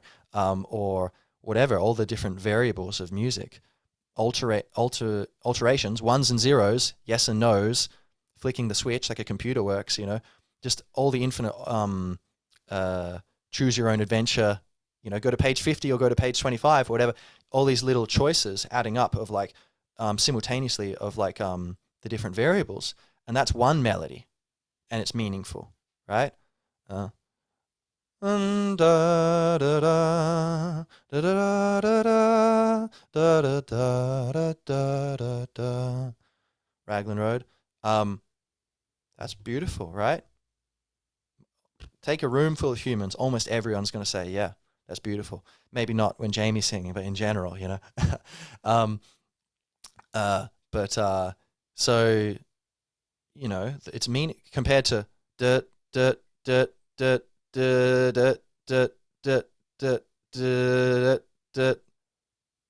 because I'm changing one thing, it's slightly meaningful, right? But it's just basically there's gaps of silence, but that's about as much meaning as there is. So it's kind of like a truck reversing. There's not much. That's not very galvanizing for the soul, is it? So, it seems like there are these patterns, and reality is full of patterns, and that's how we understand reality, through pattern recognition and understanding what we've known before and what's going to happen in the future, beginning on a biological level for survival, I suppose, or perhaps pre that, perhaps it's just the consciousness, creativity, and experience of the universe. But we could, let's just say common ground. A lot of people don't see life that way. So let's just say at a basic level, at a very primitive level, perhaps not the most primitive, but let's just say very primitive level, biological survival, you've got pattern recognition. And then built upon that becomes, communication between groups of, mammals who they can't outcompete the leopards on their own, but when they're working in a group, they can, and they'll put them in a zoo in a few thousand years, and the leopards can be like, shit, knew my ancestors shouldn't have eaten all those proto-humans. um, uh, they got a vengeance, come back with a vengeance. So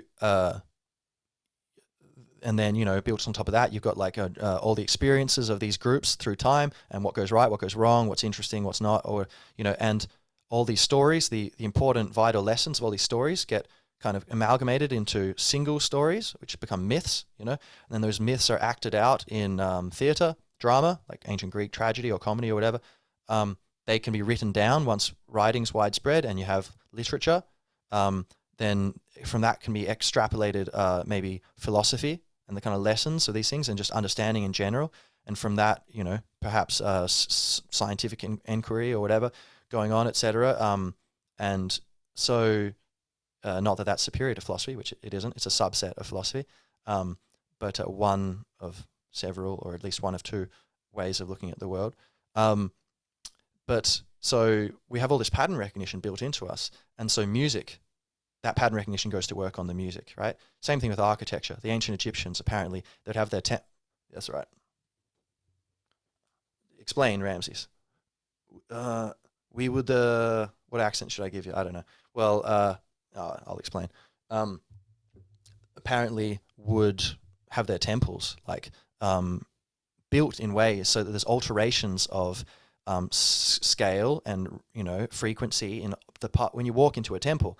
The things you see in terms of distance in space and time as you're going through, and the shape and the proportions and scale and all that, they were doing the same thing that music we do with music. And they're intentionally altering them to try to induce certain feelings and understandings, which is pretty deep. And so we do that with music and poetry. Apart from the meaning of the words, poetry is also doing this.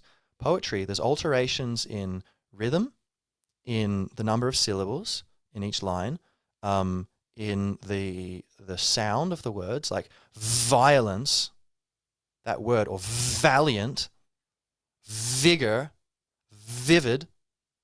My mouth is getting a lot of pressure, and then suddenly, boom. I don't think it's a coincidence that a lot of language, to some extent, is onomatopoeic, right? It's like what it means. It sounds similar to what it means. A lot of it. So it's not just the rain pattered on the rooftop, It's or the cat meowed. It's also like valiant words like this, strong, powerful, like a wedge, and like the V is like a wedge shape, and so the words we're choosing often will capture certain feelings, and so you've got patterns in the feelings of the words, but also the sounds of which the words are made up are doing the same thing, where like the certain different sounds kind of have certain feelings attached to them to some extent, and maybe not everyone's going to interpret them the same way, but most people, overwhelmingly, again, I'd understand this through mathematics. It's a Venn diagram. There's going to be some people. It might be an Venn diagram like a flower kind of thing with 12 different, episode 12, poetry, 12 different circles overlapping in the center. It's the overlapping of all of them, but you can take two circles, overlap them in the middle, right? There's an overlap. That's a Venn diagram. Then you could have three of them. And okay, in the middle, it's all three. On the edges, you've got it's A and B, and then the other overlap is B and C. The other overlap is C and A. And then you have the overlap A, B, C in the middle, and then you also just have A, B, C, where none of them overlap with each other, those parts of the circles. So the interpretation of poetry, or the feeling of sounds or words, let's say sounds, v, b, k, or da, da, or say vowels, like ia, io, iolo, a, I, o, iolo, di, na, lo, do, da, di, da, lo, di, la, da, da. Right? Whatever these different patterns I'm just making up out of nowhere, right? The way they kind of affect the consciousness of the reader or the listener, I feel it won't affect everyone the same way, but there will be a lot of overlap. Certain sounds maybe will have totally different effects to everyone. It'll just be kind of random, but probably there'll be maybe 20% of the sounds where 80% of the people will have the same kind of feeling when they hear it. And so, I think there would be a lot of these overlaps of, in a lot of the cases, people would have similar experiences to it.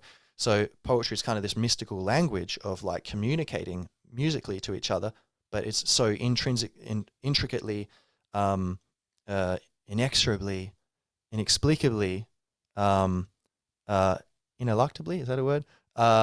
Connected to meaning as well. And so, like a meaning, linguistic meaning, like mapping out things analytically, like we were talking about before. So intellectual kind of perception. So very interesting. It's kind of this boundary between the heart and the head. Maybe that's the throat chakra. The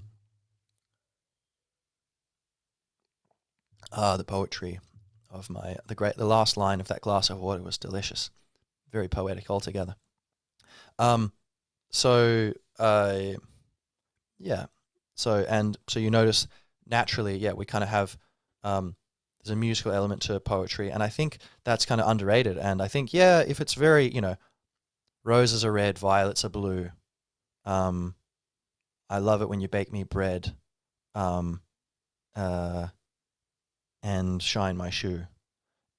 Okay, yeah, it can be kind of boring, or like things where it's just too, they're going too far, just trying to make it rhyme, but there's nothing else to it. It can be stale. But always, it's got to come from a place of inspiration, riding that wave. You can rhyme all you want and not ride the wave. That's possible. And sometimes I've done that and go, oh, that poem is not good at all. Oh, well, good thing Guinness through the pipes. Good thing I wrote it. Moving on. Excellent. Or maybe I come back 2 days later and go, actually, no, that's pretty good. Or I go, ooh, part of it's good. I can take that and turn it into some other thing, go mining through the rock of these mediocre poems and find some gold, or copper at least. And so, all right, so that was kind of stream of consciousness, whatever, just kind of nonsense. Now let's see if I can make something up being a bit more focused on meaning. So let's see. Give me a topic. Oh, you can't hear me. Okay. Let's go. Maybe I won't even go for a topic. I'll just see where it goes. All right. But kind of based more upon thinking. I have no idea where it all is going, but I have heard it heard, known it known, said it to friends, enemies and strangers, that we are dancing, huddled alone, to such sweet music.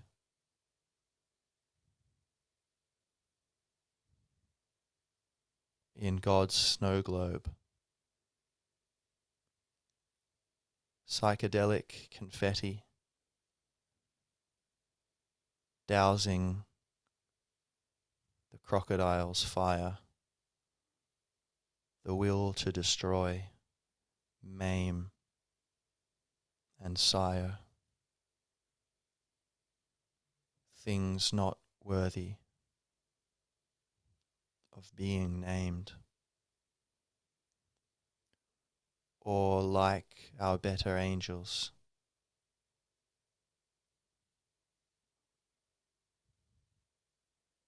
smiling, sane,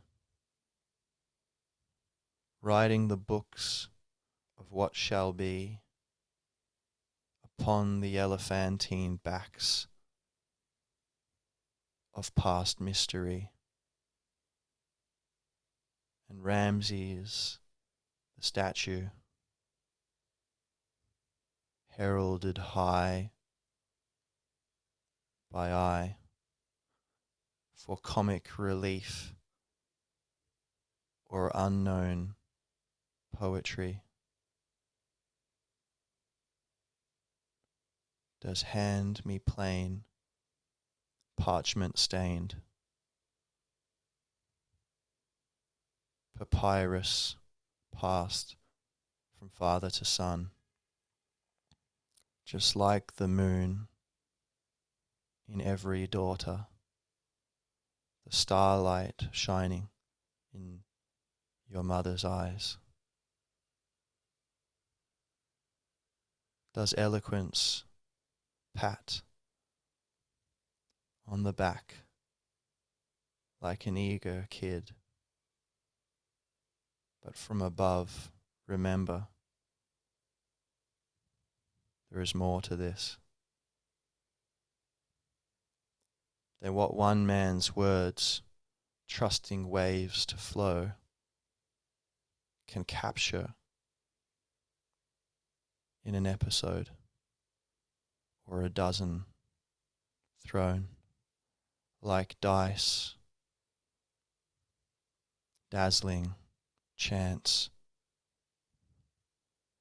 to make a deal with the fates or the muses to replace the siren song.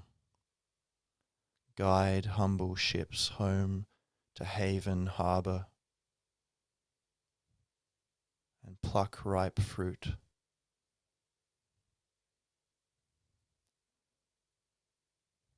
from the goodness arbor.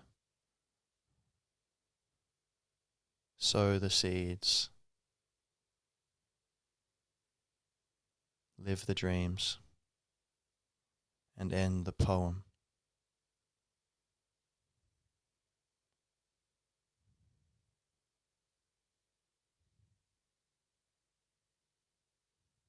Where it began, in trust and silence and love of man. All right. I feel different to when I began that poem. Magic spells. Good Lord. That's the thing about Harry Potter. I'd be like, for sure, if it was real, there'd just be, the drugs would just be spells. It'd be like, have you heard of this spell Malfoy found? What do you mean? It's like, you put the wand like in your ear and you say, abra,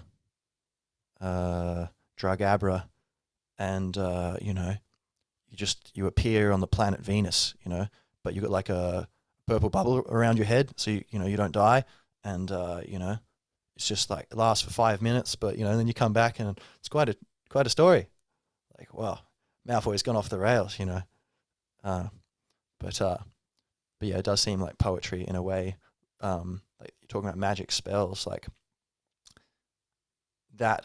There's a certain feeling poetry gives you, but also there's certain types of poetry where it's more like a sutra, I would say, where it's kind of feels like it's like these natural laws or divine laws of just like the way things work, which are kind of encapsulated to some extent quite clearly by something.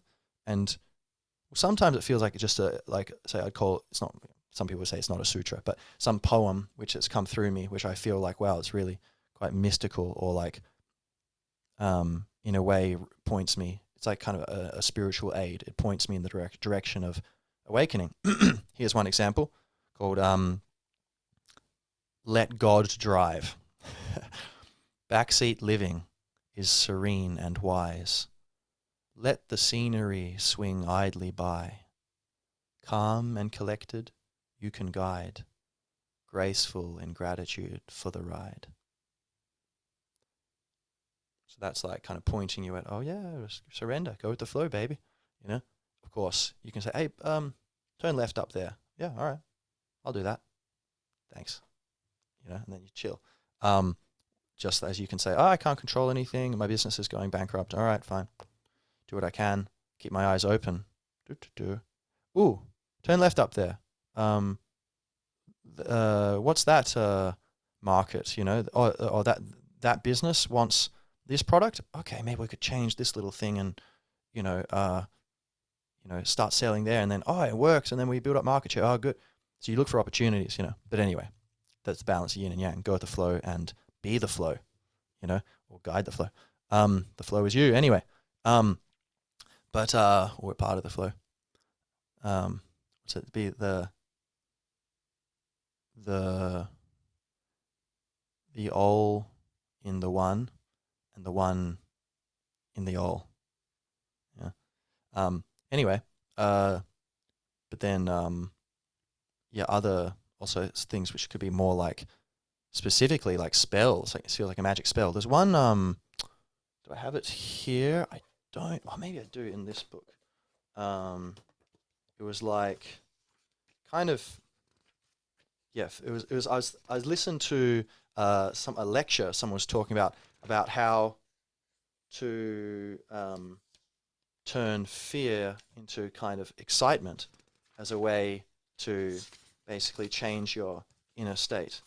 Um, but I don't know if I wrote it in this book or another one. Um, but and I kind of encapsulated it into a poem. And so I was thinking, whoa, like I could read this, and it literally guides me through the method of altering your state.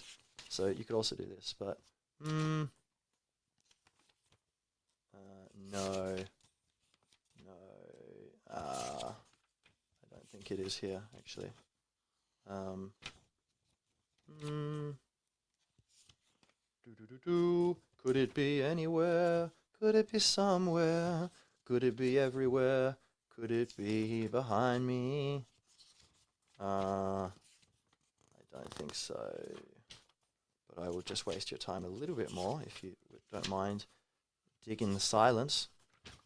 Oh, okay. Minimalist Sutra. Oh, that's funny. It's the most recent one I did. I was thinking of a different thing, but I think this is basically the same idea. Okay. Minimalist Sutra. 7 lines long. A bunch of my poems are that. Why not? The least risky, safest, best thing to do is to not flee fear, but learn to look at it. So even from a cowardly perspective, the easiest right thing to do is to face it. So if thou art otherwise, it's madness. Now don't you dare leave me here alone. You have a duty to humor, to love living. So yeah, that's all right, not the best, but I mean, well, that's subjective, but I dig it.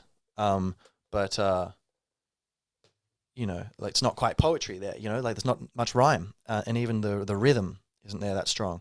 So I was kind of just writing like thoughts, and then I'll move to a new line though. So that's basically it was just moving the lines at kind of similar length.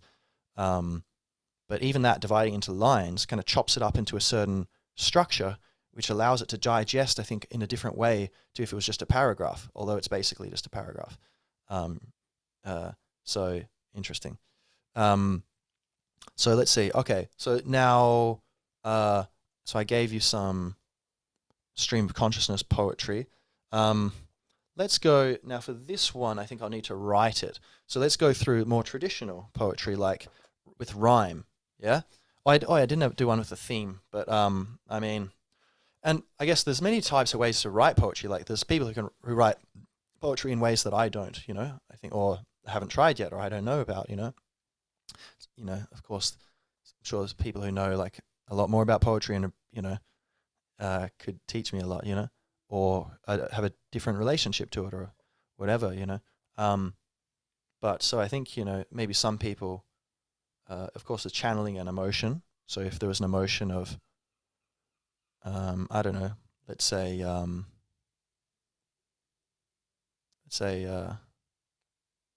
could write a poem from there, like I could go forgiveness, maybe. Say, there are people who have thrown at children stones, laughed the loudest when the sky was falling. But they alone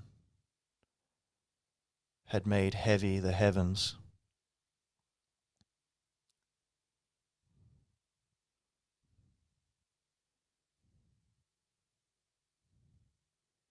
all for the fleeting love of thrones.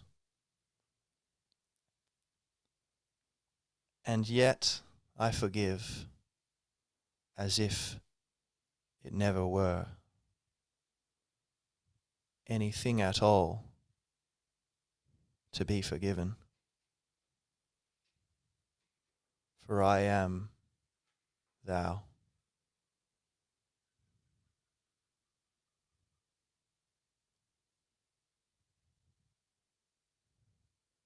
And sure, we'll do our best.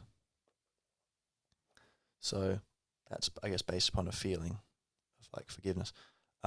Let's call it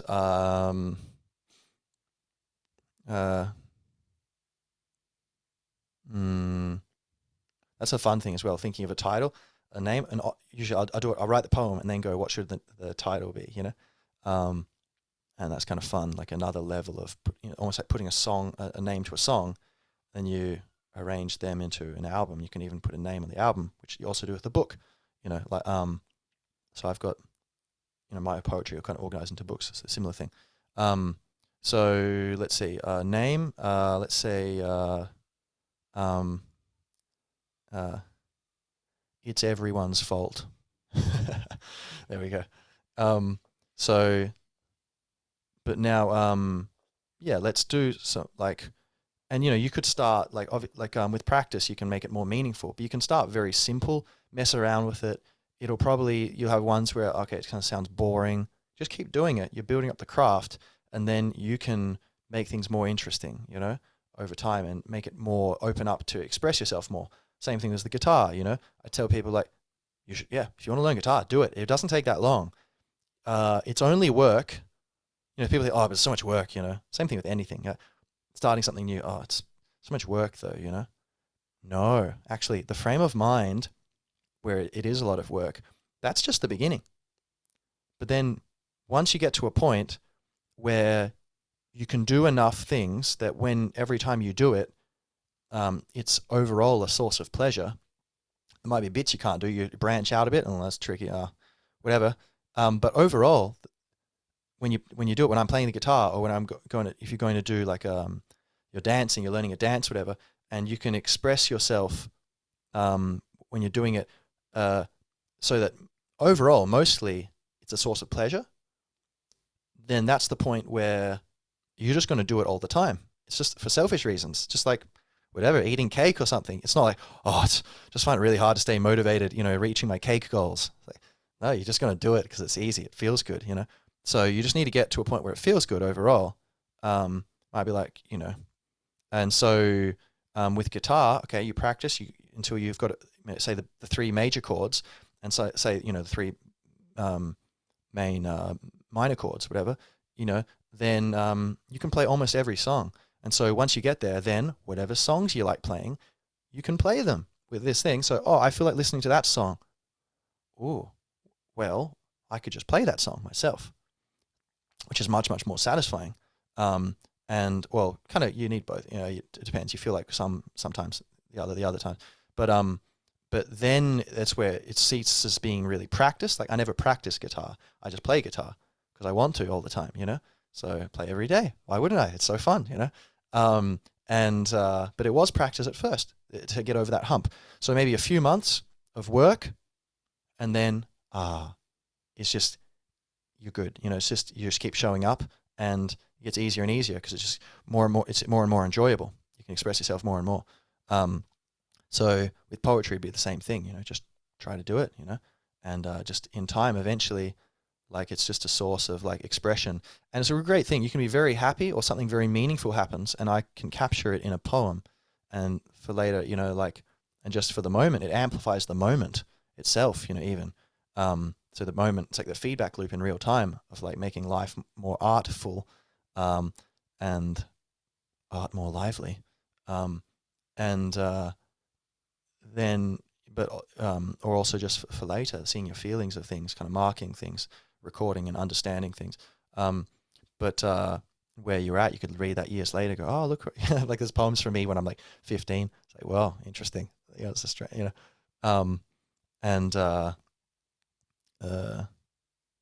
Here's one. Okay, this is one from when I began it when I think I was 14. Yeah, 14. That was, I think, the first poem I wrote. And I didn't even count it as a poem. I was like, it's like a rhyme or something. For ages. I was like, yeah, my first poem was the one after that, you know. Um, but uh, yeah, and so but this one, and then when I was 28, I finished it. So I had two little stanzas, and then I did two more when I was 28, because it was like the distance between when I wrote it and now is the same distance from when I was born to when I wrote it. So I was like, wow, okay, let's do it. So it's called Oh and Again. Now this is more old-fashioned. I was very influenced by the metaphysical poetry. Oh my God, that stuff's so good. That which is like, Elizabethan kind of age, like Renaissance poetry, incredibly beautiful. Now I was and then Shakespeare, similar thing. I was very influenced by that, and that my style when I was younger was much more like that. These days I have a little bit of it sometimes, or it's just a cheeky put in a thou just because I can and just for fun. There's a balance. I'm not trying to sound like that. It's just, well, should I say I should never do it because I don't want people to think I look old-fashioned? That's stupid. You should just do it, express yourself. So there's connecting with people is one thing, but mostly poetry is to connect with yourself, and through that, the universe and life. So you can't be trying to please others. It's got to be authentic expression of yourself. And so, if I want to use a thou, try stop me, and, but originally I was, really heavy on it. And so I look back and I go, yeah, it's not the biggest fan. But it's good though. But it got me to where I am. So I don't regret any of it. I'm not ashamed of any of it. It's all baby steps, to where we're going, where we are, which is where we are. Spoiler alert. The destination is the journey. The journey is the destination. So, yeah, but this poem, Oh and Again, like an O, like, oh, lo and behold, or whatever. Okay. So I think I was studying physics in like, no, it's 14. I think I was studying physics. So maybe I was, yeah, I think 14 turning 15. Okay, so Oh and Again. How does it begin? Days roll as the waves, more enter the maze. The cycle repeats, Oh and Again. The hours pass, endure the farce, to make ends meet, Oh and Again.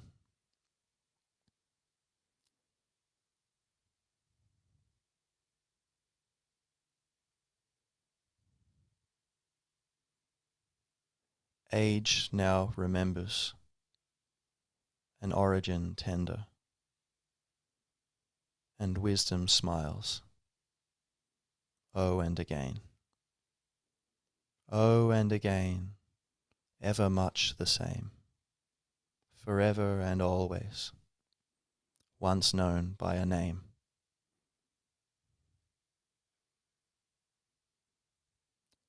So the first two, 14, second two, 28.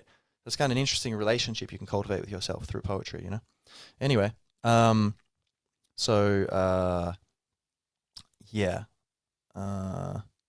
Okay, let's get to that promised rhyming thing or whatever. So let's see. Okay, I'll write it in this book so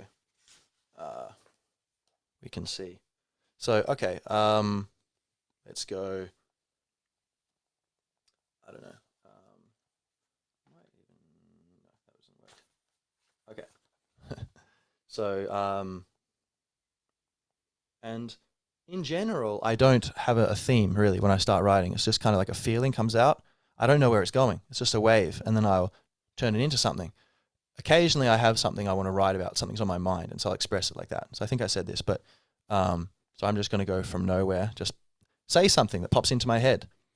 Because I'm very used to doing this, it might be a bit danker than what normal people who aren't writing poetry would come up with at the first thing. Maybe not. It's all coming from the same place. Your soul, my soul, it's one deep down, right? So the filter of our brains, like the virtual reality suits that we're living in, our consciousness, our souls, they're different. So maybe it will be different, a different brain and all that, and experiences and language.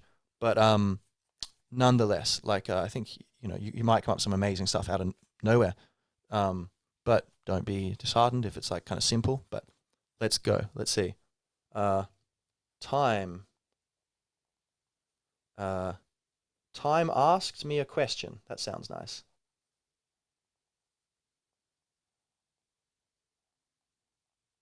It's often also a lot of humor in my poetry. I kind of like little cheeky winks at like the breaking the fourth wall, or like silly kind of things. Also double meanings and triple meanings, like puns. I love it. Like um, it's just kind of like, I wonder if anyone's going to notice all these meanings. Anyway, time asked me a question, but I had to run away. I have no idea what the next line is going to be. I have no idea what this is heading. Time asked me a question, but I had to run away. So, why not? So sounds like a good. Is that a preposition? Yeah. So, time asked me a question, but I had to run away. So long, sweet sucker.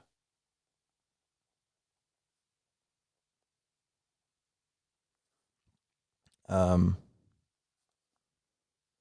um,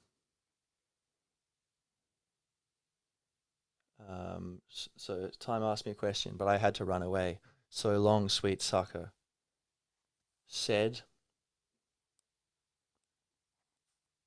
the feels good. Sometimes I won't write except, oh, maybe it's getting into a dead end, like a cul-de-sac.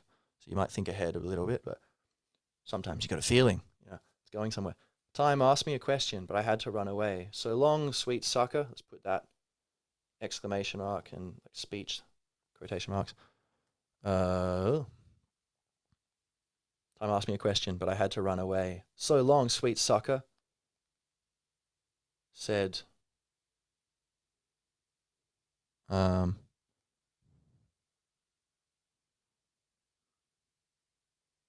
uh, hmm. Time asked me a question, but I had to run away.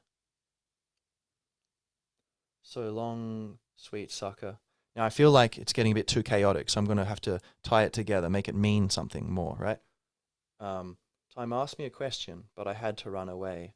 So long, sweet sucker. Said, the heart of my something, something about me, because I asked the question, or he'd asked me a question. I had to run away. So long, sweet sucker. Said, the end of my days. That's interesting.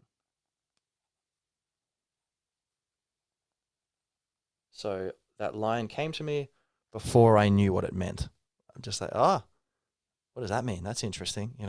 So, right, you just let it go. What about this? No, this, this. Ooh, maybe that. Oh yeah, nice. So time asked me a question, but I had to run away. So long, sweet sucker, said the end of my days. Now we're going to expand on this. I'm going to put a semicolon, like I'm explaining it. Uh, um,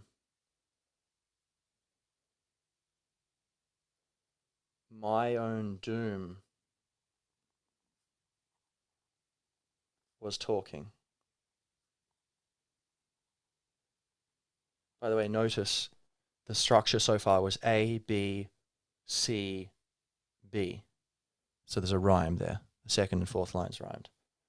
The fifth line is D, new sound. We got question, away, sucker, days, talking. So different. Um, so time asked me a question, but I had to run away. So long, sweet sucker, said the end of my days. My own doom was talking to itself in verse. Um, verse doesn't rhyme with anything. Let's go. Now I'm going to do like a double twist little thing. I'm going to rhyme something with verse at the beginning, and then the end of the line is going to rhyme with one of the previous things. So kind of feel this feeling of speeding up, or they got a little corner, a little turn, a little bend in the path. Going sideways on your bicycle as you round a corner. Whee! Um, Time asked me a question, but I had to run away. So long, sweet sucker, said the end of my days. My own doom was talking to itself in verse. Cursed by innocence. Now I could go with A, and I think I will, because, well, let's see, because the others aren't very strong. Question, you know, um, confession, or there's not a lot of things that rhyme, and it's not that strong. It sounds like question. The feeling of the sounds or whatever doesn't quite strike me, you know. Um, Away, kind of stronger. Sucker, I could rhyme something with that, you know. Let's see. Time asked, talking, walking. Again, ing. It's like, I don't know. I feel like that would be an in between rhyme thing, not like an emphasis point, you know. Um, I don't know. That's how I feel right now. Maybe it depends on the context, but time asked me a question, but I had to run away. So long, sweet sucker, said the end of my days. My own doom was talking to itself in verse, cursed by innocence. Okay, I guess that like fills the line. So I'll make a new line. Let me see. My own doom was talking to itself in verse, cursed by innocence, perverse or something. It's too soon. So I'm gonna let it new line flow on. Time asked me a question, but I had to run away. So long, sweet sucker, said the end of my days. My own doom was talking to itself in verse, cursed by innocence. Um,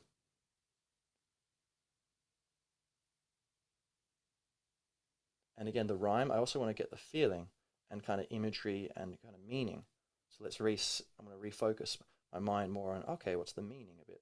Time asked me a question, and then think of a nice way to put it. Time asked me a question, but I had to run away. So long, sweet sucker, said the end of my days. My own doom was talking to itself in verse, cursed by innocence.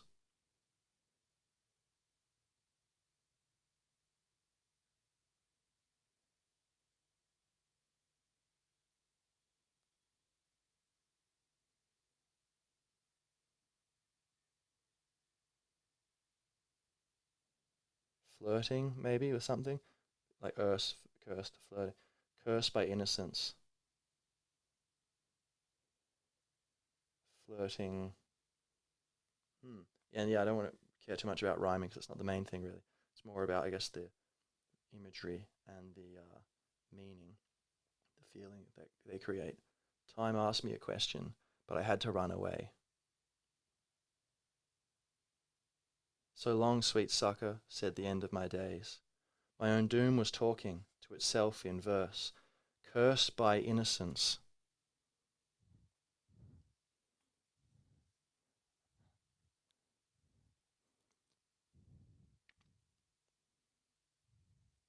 Cursed by innocence.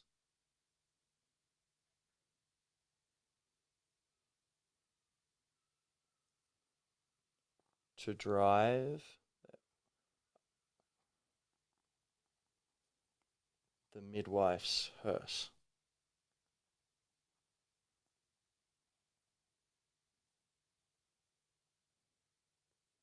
So it's kind of like there's the meaning, kind of handling the meaning a bit more of like death or doom, and but it's still not quite clear what does it mean. But that's fine. It's kind of hovering toward that, you know.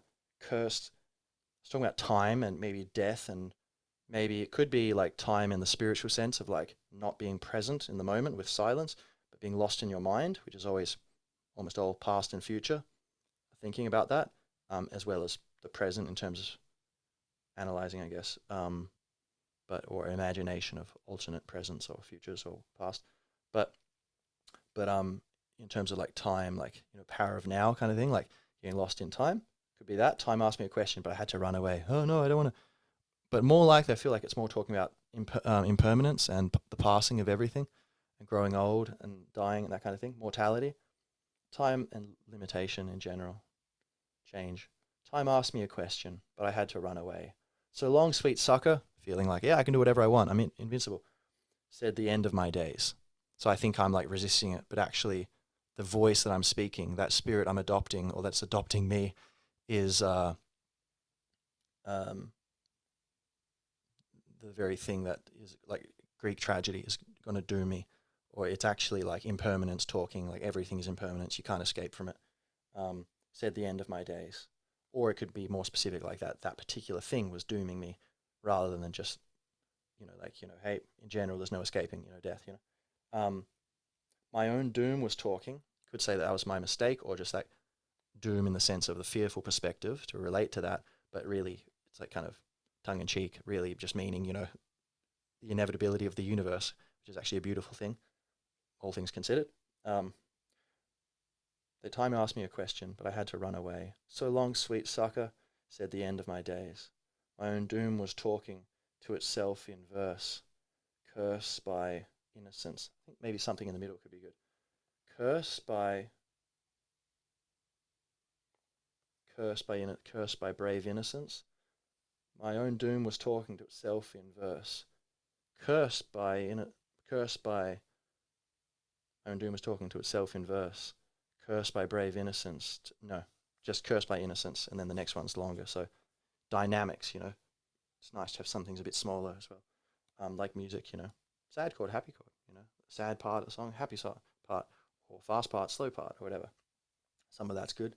My own doom was talking to itself in verse, cursed by innocence, to drive the midwife's hearse. And never know, now this helps me open up. And also, just the feeling, never know, oh. Like a lot of things like playing with the vowels, oh, oh. Your mouth is moving in this position, just kind of like satisfying, like you're moving, crossing the range of movement of your mouth. And never know, but also it allows me to keep the meaning, kind of bringing it, trying to move towards some sort of explanation that ties everything together. One line that you get it right can kind of redeem everything else that seemed like it wasn't tied together at all. Time asked me a question, but I had to run away. Speaking of time, check how much time I have. Time asked me a question, but I had to run away. So long, sweet sucker, said the end of my days. My own doom was talking to itself in verse, cursed by innocence to drive the midwife's hearse, and never know, nor forget. That's funny. Like, never even got to forgetting it, which is a bad thing. Why you thinking like that? It's kind of like tongue in cheek silliness, Never mind forgetting, like, which you would, but you never even knew, So my own doom was talking to itself in verse, cursed by innocence to drive the midwife's hearse. So kind of saying death and birth, like how everything's kind of connected and just have to deal with it. Yin and yang, but cursed by innocence to drive the midwife's hearse. So kind of, I guess, interesting. So it's a crazy thing as well. It's like I'm learning what's the universe trying to tell me about how I'm living my life. It's like an intervention. Every poem is an intervention from the angels. Time asked me a question, but I had to run away. So long, sweet sucker, said the end of my days. My own doom was talking to itself in verse, cursed by innocence to drive the midwife's hearse.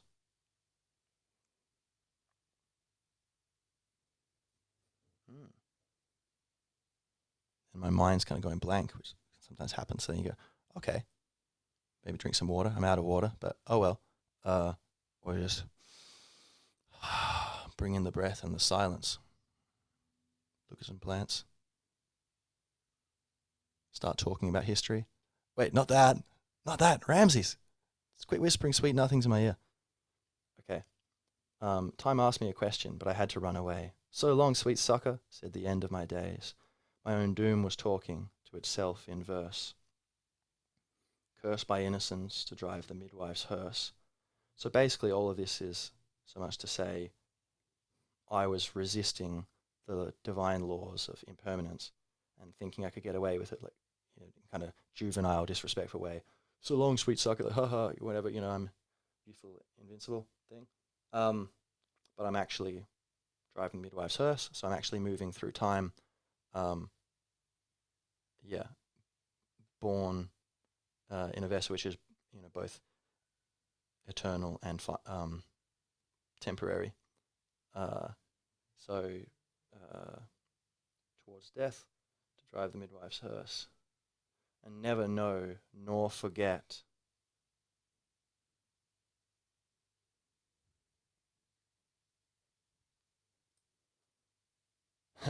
just how much shall be remembered.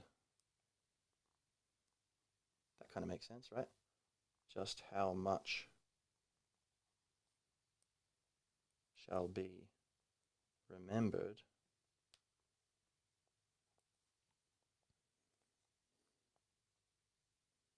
Time asked me a question, but I had to run away. So long, sweet sucker, said the end of my days. My own doom was talking to itself in verse, cursed by innocence to drive the midwife's hearse, and never know nor forget just how much shall be remembered. I need a rhyme, right? Bring the musicality back into it. Just how much shall be remembered. So I could rhyme with et, never know nor forget. And I don't need to go all the way back to figure out the rhyme. It's the recent context, right, that kind of matters more. So my own doom was talking to itself in verse, curse my innocence to drive the midwife's hearse. I think ent, if it was to innocence, it's kind of too far back. It doesn't really have the feeling of, like a pattern too much.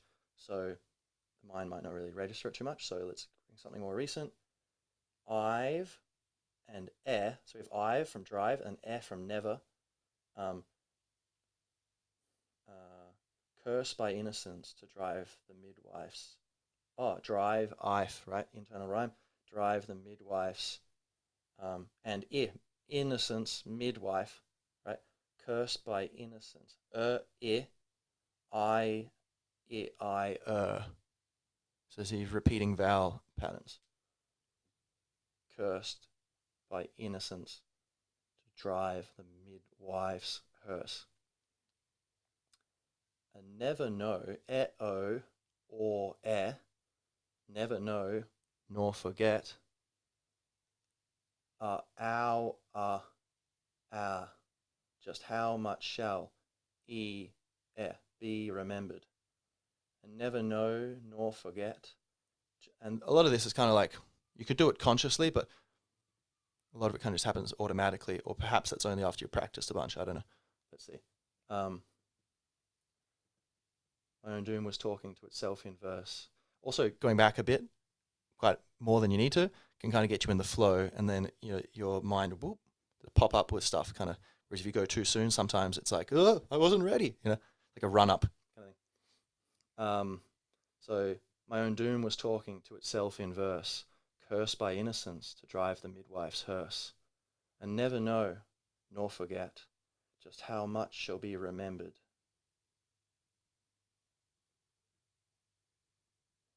Yeah, so nothing rhymes with et yet.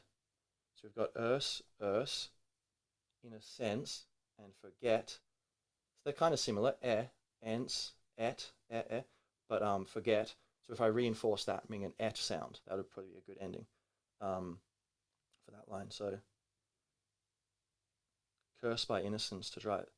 My own doom was talking to itself in verse, cursed by innocence to drive the midwife's hearse, and never know nor forget just how much shall be remembered.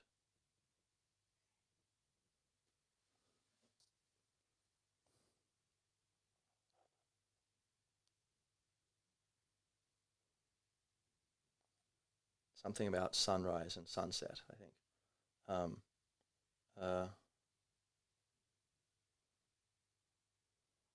When never know nor forget just how much shall be remembered.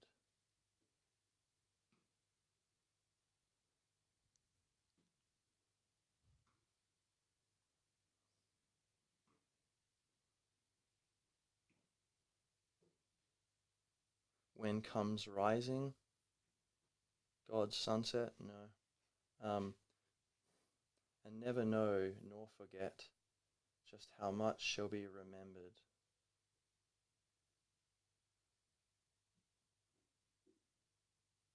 So what's the idea? Because I could make something kind of poetical, in the heart of the sunset, you know. But like, I feel like to have it meaning something would be more powerful at this point, right? So, um, so it's kind of saying, you know, I was kind of, you know, avoiding impermanence and aging and, you know, the changing of things, uh, and but not realizing that, you know, it doesn't really work, it doesn't matter. Like, hey, you know, you just accept it, then you can live happily. Like, you know, there's no escape from whatever, you know. It's not a wise perspective you've got. So causing yourself harm or suffering, or it's just, yeah, limiting your happiness or life, limiting yourself. Um, and never know nor forget just how much shall be remembered. Okay, so okay, so something about when I change my perspective, I will remember. Yeah, once, ah, something about the sunset going and letting the sunrise come, giving space. And never know nor forget just how much shall be remembered.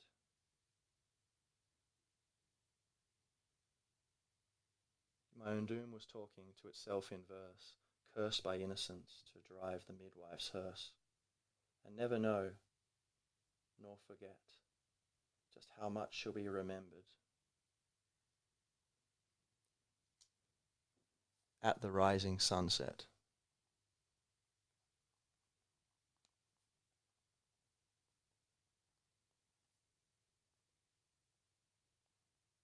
Which sounds cool. Like, what? Sunsets don't rise? That's what sunrises do. Oh my God, what? Um, but it's not just that. It's also, I know this can be part of a metaphor for the point, like intellectually making something. So my own doom was talking to itself in verse, cursed by innocence to drive the midwife's hearse, and never know nor forget just how much shall be remembered at the rising sunset.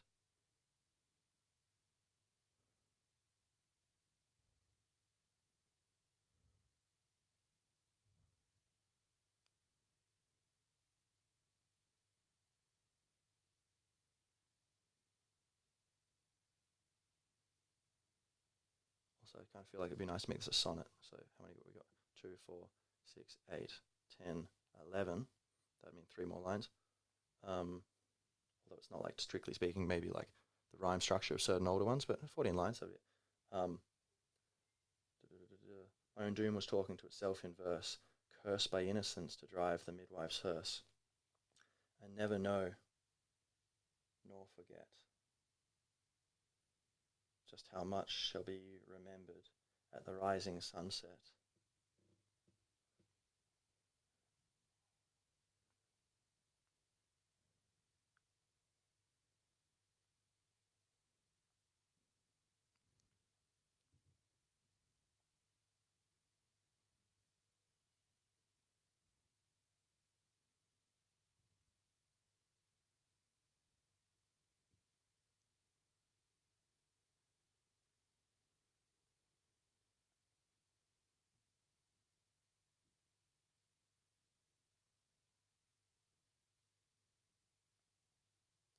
When the will of youth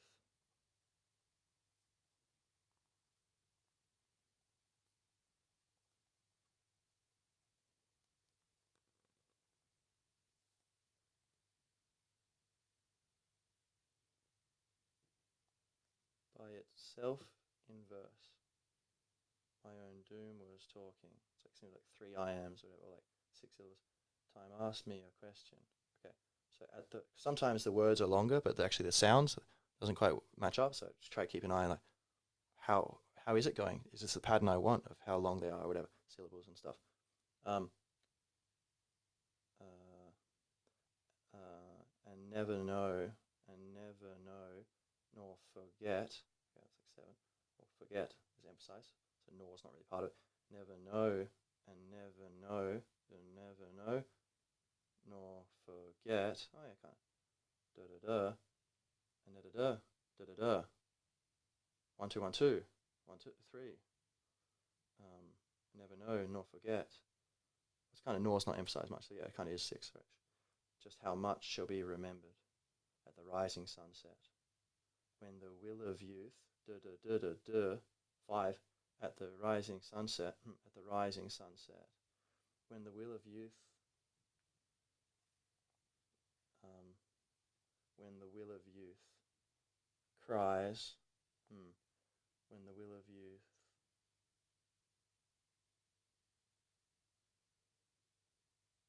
dies, which also rhymes with certain things. Rising sunset, dies, and drive and midwife.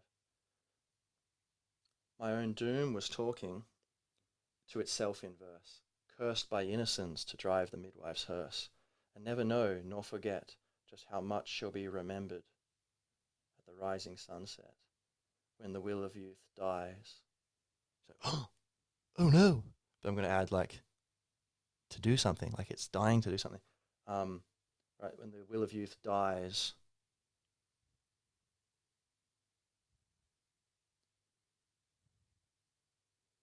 That might sound like instead, but is dying would make it clearer, but then it doesn't quite, the sound, the music of it doesn't quite work as well. So,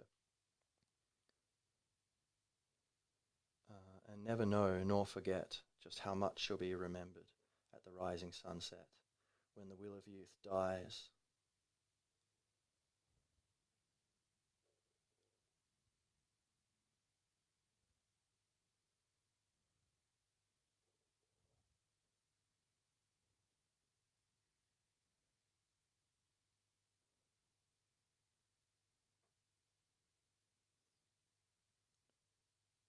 To live, just to make it clear, that's the other meaning. Dies to live the life of laughter.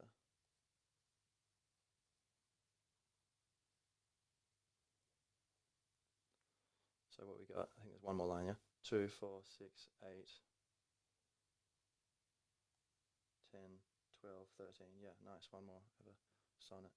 Time asked me a question, but I had to run away. So long, sweet sucker, said the end of my days. My own doom was talking to itself in verse, cursed by innocence to drive the midwife's hearse, and never know nor forget just how much shall be remembered at the rising sunset, when the will of youth dies to live the life of laughter. Separate something. Da da da da da da da.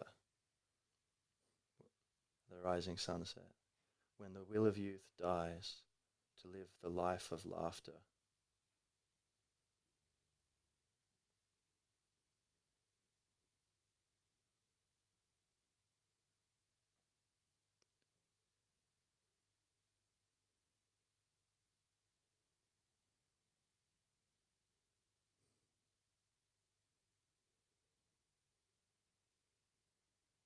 Now here I feel like,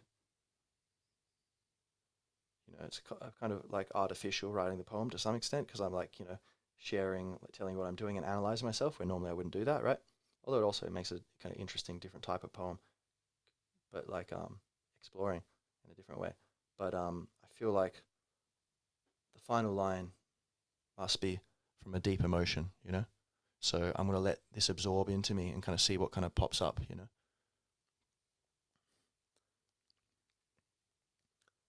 Time, let's see. Time asked me a question, but I had to run away. So long, sweet sucker, said the end of my days. My own doom was talking to itself in verse, cursed by innocence to drive the midwife's hearse, and never know nor forget just how much shall be remembered at the rising sunset, when the will of youth dies to live the life of laughter. To realize it was, who am I? Does that work? Because time asked me a question, so I thought like, oh, what was the question? It wasn't just like, hey, I want to talk to you. It's like, what was it trying to say? Maybe it was trying to say, who am I? which is like, who are you? But who am I? It's kind of hinting at the answer, which is we're all one. And this would be my poetry. It's kind of often goes off into like spirituality, you know, the nature of like, well, isn't that fascinating that, you know, like everything's one. It's interesting. And just the gateway to peace, that like we have so much suffering, but peace is so close to us. I'm going to quote a poem while I'm writing a poem. Don't forget the line. What was it? To realize. I'll quote that poem after maybe. When the will of youth dies, to live the life of laughter. Colon. Introducing. Strong. Time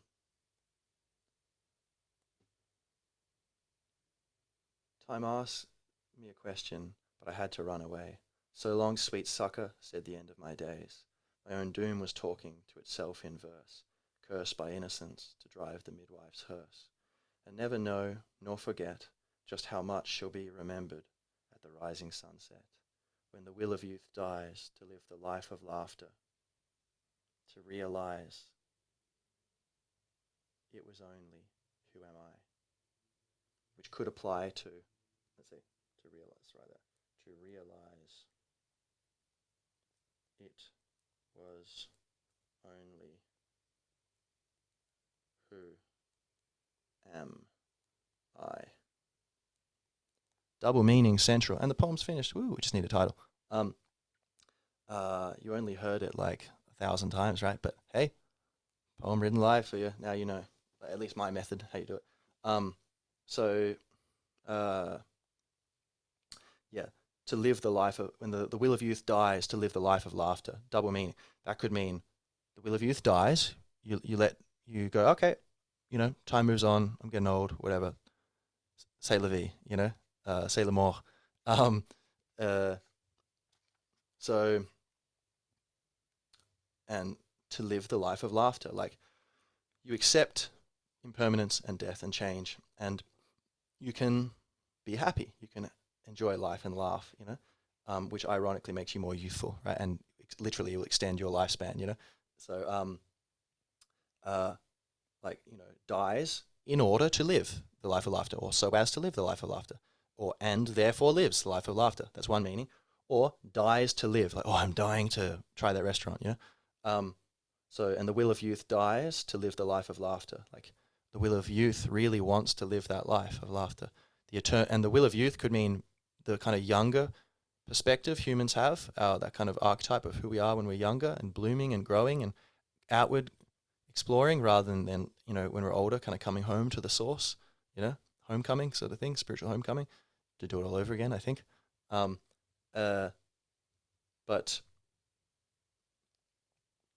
not just, so the will of youth could mean that, but also kind of the eternal fountain of youth, elixir of life, like the eternally new, the ancient youth of like just consciousness is every little baby is the universe. It's been here the whole time, forever. Like eternity is somehow paradoxically reborn as a new, fresh thing. But and in a way it is, because it's through a new experience that hasn't happened before. Or has it? Is it, has everything already happened and it's flowing, but it seems like it hasn't happened yet, but actually has? Or maybe this pathway, or maybe, and there's only one pathway, or maybe all the pathways can happen, and have happened, and you know, are happening simultaneously, and our consciousnesses are just going through different paths and getting to choose, do I go this way or that way? Like a choose your own adventure book where all the pages are already there. You won't, if you choose a certain path, you won't see all the pages. That's possible, I guess. That's the way the universe works. But anyway, so when the will of youth dies to live the life of laughter, to realize it was only who am I. That could be seen as, and why not both, seen as referring to the previous thing, the life of laughter. To realize it was only it meaning the life of laughter was only, it was only who am I. Like that's how to live the life of laughter. Just who am I? Which is the most important question there is, I think. Any other question, it's like, if you don't know who you are, how do you know that's a good question? You know, kind of need to know who's asking the question. Is there anything more important than that? Even what should I do? What should I do? Okay. who's I, you know? Um, but also tying it back to the beginning. So to live the life of laughter, to realize it was only, who am I? But also at the beginning, if you interpret it as meaning the beginning thing, it's like the question. Time asked me a question, and I'm realizing the question which I was running away from was only, after all, it's just, who am I? Which could mean, who is time? Who am I? Do you know who I am? I am you. And also maybe I am, change. I am goodness. I am the play of opposites, or like an invitation to consciousness, an invitation to paying attention and understanding and investigation. Maybe time doesn't even know, who am I? Help me, friend. You know, um, or saying, question is, who am I? As kind of almost like a statement. Who am I? Like, hey, you should think about this. Or both of these things. Um, uh, so to live the life of laughter, to realize it was only, who am I? And so yeah, this question asked by time is almost, and fleeing that almost seems like it could mean fleeing the chaos and the unknown and the the opportunity, which can be perceived as a threat, of learning and changing, and I guess confronting the novelty and unpredictability of life, and the unknown. Yeah. And then also at the end, to realize it was only, who am I? You could also interpret that as kind of not really being connected to either of the two things, but just saying a new thing. Okay, you've gone through all this stuff. I was, doing shopping with Jane, and then this, and then I went da da da, only to find out I got a letter from Uncle Hendrik, you know, um, whatever, and being like, okay, so to realize, who am I? That's more important than the rest of the poem, isn't it? I think. So, all right, very nice. So we need a title now. So let's see, read through, see what comes up. Time asked me a question, but I had to run away. So long, sweet sucker, said the end of my days. My own doom was talking to itself in verse, cursed by innocence to drive the midwife's hearse, and never know nor forget just how much shall be remembered at the rising sunset, when the will of youth dies to live the life of laughter, to realize it was only, who am I? Time talking, maybe? Time talking. Talking to time.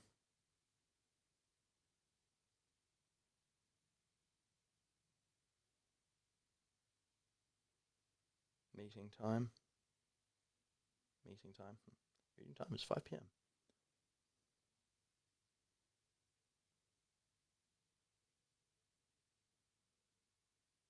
Time as a friend. Touching time. Oh, I don't know if we want to get in that territory. That's another kind of poetry we haven't talked about yet.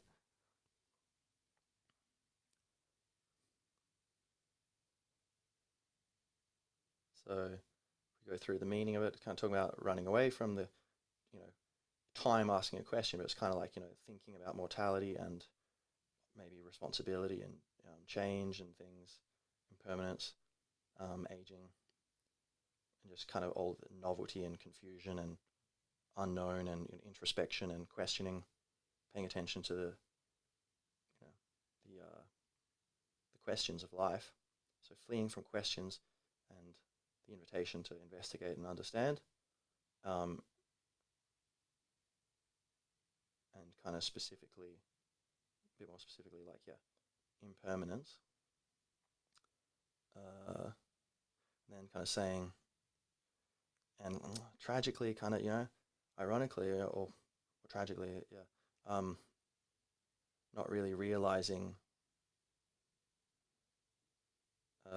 that this is unnecessary and actually counterproductive based upon even my selfish desires to be happy or laughing, whatever, and that, but there's sort of a sense of inevitability to it though too. Like it's all good, it's part of the story, and to realize it was only, who am I?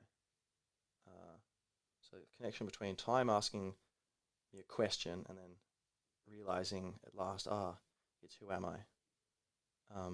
Being time, like I am time. Maybe it ties it together a bit. Being time. Who am time? Oh, am means time in Irish. Or am. Am. Uh, can't tell me. Can't tell me. All right. There's no Irish in the rest of it, so I guess we won't make any Irish puns. Uh, so, being time. The time being. Time being. For the time being. Sounds a bit simple. Time being. Or timeless being. That sounds like description. Being time. Like it's like playtime, being time. But too busy for time. Uh,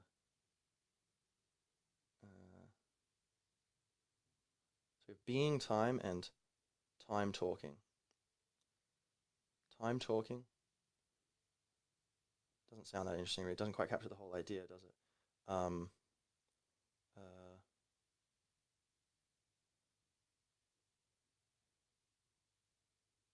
hmm. So time. Let me know your names for the poem in the comments if you want. If you got ideas, I'll think of one sooner or later here. Time asked me a question, but I had to run away. So long, sweet sucker, said the end of my days. My own doom was talking to itself in verse, cursed by innocence to drive the midwife's hearse, and never know nor forget just how much shall be remembered at the rising sunset, when the will of youth dies, to live the life of laughter, to realize it was only, who am I?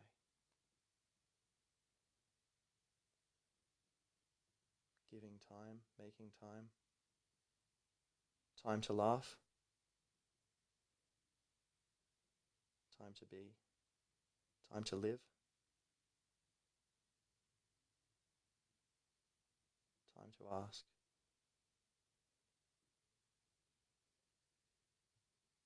time to be.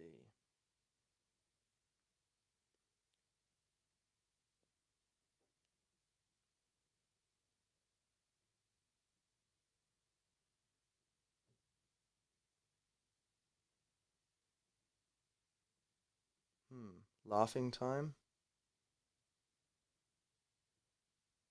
meeting time, time to meet, no, meeting time, sounds a bit boring there, sounds like bureaucratic, but seeking time, maybe not even time, something else. Time asked me a question, change and things, who am I? Like,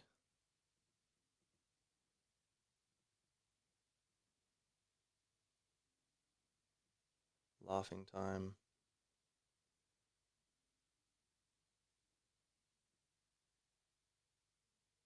it's not just laughter, it's more like a general being happy or being in balance.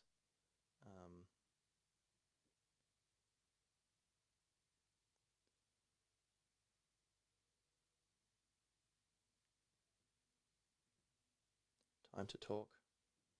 It's kind of cool in a way because it's like, yeah, hey, it's time to talk. We need to have a talk.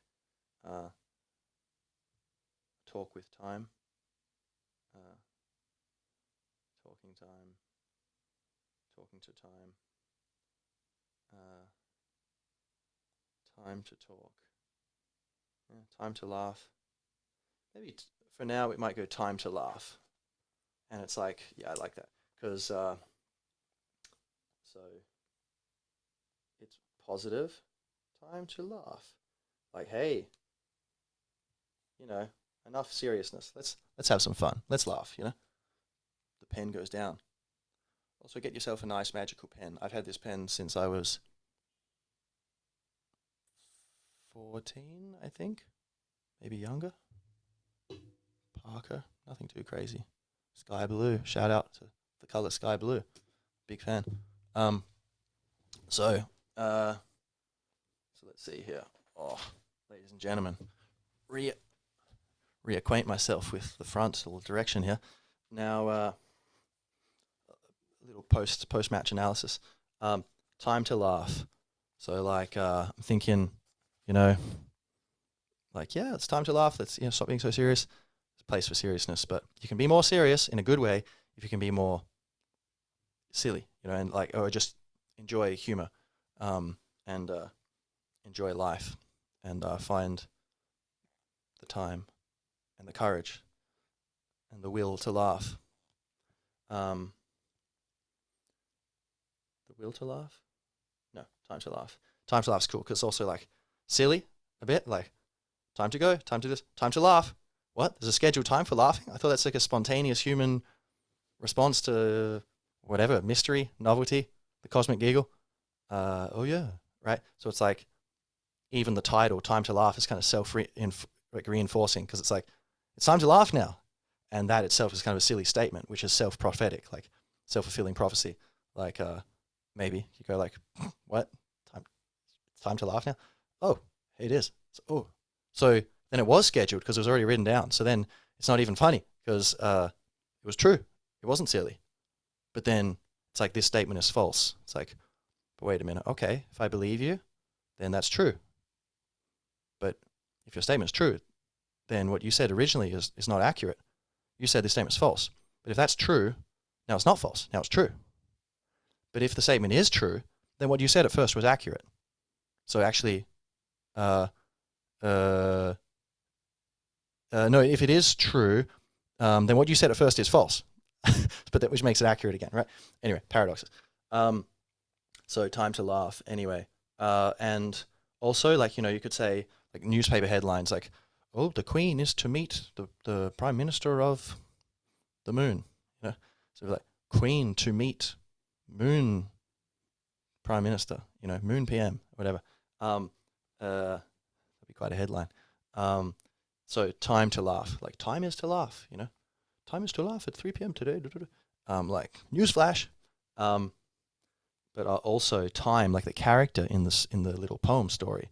Like, time asked me a question. So it's almost like time is going to laugh at the end. Like, aha, good work, human. Good work, my son. You figured it out. Haha, let's laugh together. And also, like, finding the time to laugh. The person going like, oh yeah, haha, like, yeah, let's understanding wisdom and the balance of things. Being like, yeah, okay, cool. No worries. I accept all these things that perhaps I had previously fled. So, finally, one more time, you and me together have done this. So, time to laugh. Time asked me a question, but I had to run away. So long, sweet sucker, said the end of my days. My own doom was talking to itself in verse, cursed by innocence to drive the midwife's hearse, and never know nor forget just how much shall be remembered at the rising sunset, when the will of youth dies to live the life of laughter, to realize it was only, who am I? Cool. And then just for fun, I'll put the date, and then that way I'll know, hey, I wrote this when I was 14 or whatever it was, you know. I wrote this when I was 264 in dog years. What date is it? 14th? Yeah. 14th of the 7th, 2022 AD. Anno Domini, the year of our Lord. By which I mean, which Lord am I talking about? I think Ned Stark, I'm pretty sure. And then you put the thing around it, and the book goes back to its mystical location. So there we've gone through some poetry that I admire and appreciate, like shared with you. And then we talked about my thoughts of what poetry is and the types, or kind of like, yeah, like why I think it's important, and why, you know, what I think it can do for us, what we can do for it. Don't think what poetry can do for you, but what you can do for poetry. Whoa. If you think about it in terms of like the bigger meaning of poetry, like beauty, existential, infinite, cosmic beauty, incarnated in your own special way. Make your life your own little poem. Live life like an artwork. If you can be beautiful, or if you can be more or less beautiful, depending on your choices, not just in terms of physical beauty, but like more importantly, in terms of like emotional, or like the beauty of your story and the way you live, which will reflect itself in physical beauty. I think, you know, if you're living a more on point life of wisdom, you're probably going to be healthier, and you'll be, regardless, probably shining, kind of glowing with a certain aura, I think. But yeah, just to be a beautiful person, in the sense of, you know, there's goodness, truth, and beauty, which are, you know, certain people like Einstein and other people, whatever, have said, like, not just him, but more traditionally as well. I think the ethic of like these three things, was it traditional Christian thing? I'm not sure. But like that these are kind of these principles, positive principles. But beauty is kind of interesting, because good is like, oh yeah, know what's right and wrong and live according to it. True, know what's right and wrong in the other sense of, so not good and bad, but true and false.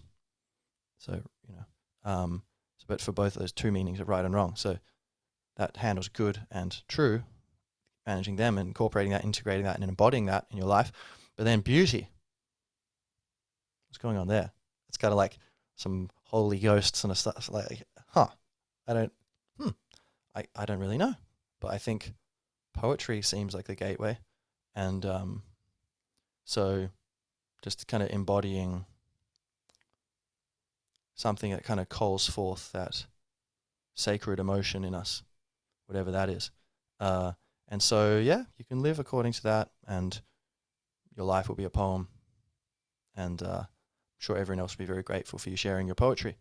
And you could also actually literally write poetry and put it in the comments for me. So do I have anything else to say? Yes. The sweetest poetry of all. Oh, perfect. All right. I'll end with this rather apt, seemingly pre-scheduled by someone, poem by me called The Holy Grail. Alchemy, actually, the book I'm hoping to get published, which is I Am, like AYE, another play on words. I am, like yes to existence. I, Captain, say yes to existence. Like yes, you know, surrender, spiritual victory through surrender, and awakening, going with the flow. But also I am, which is the basis of spirituality. Like, who am I? I am. Before I am Jamie, I am male. I am Australian. I'm Irish. I am a teacher. I'm a poet. I am whatever, anything. I am. Deeper than all these things is just that I exist. And that's very close to consciousness.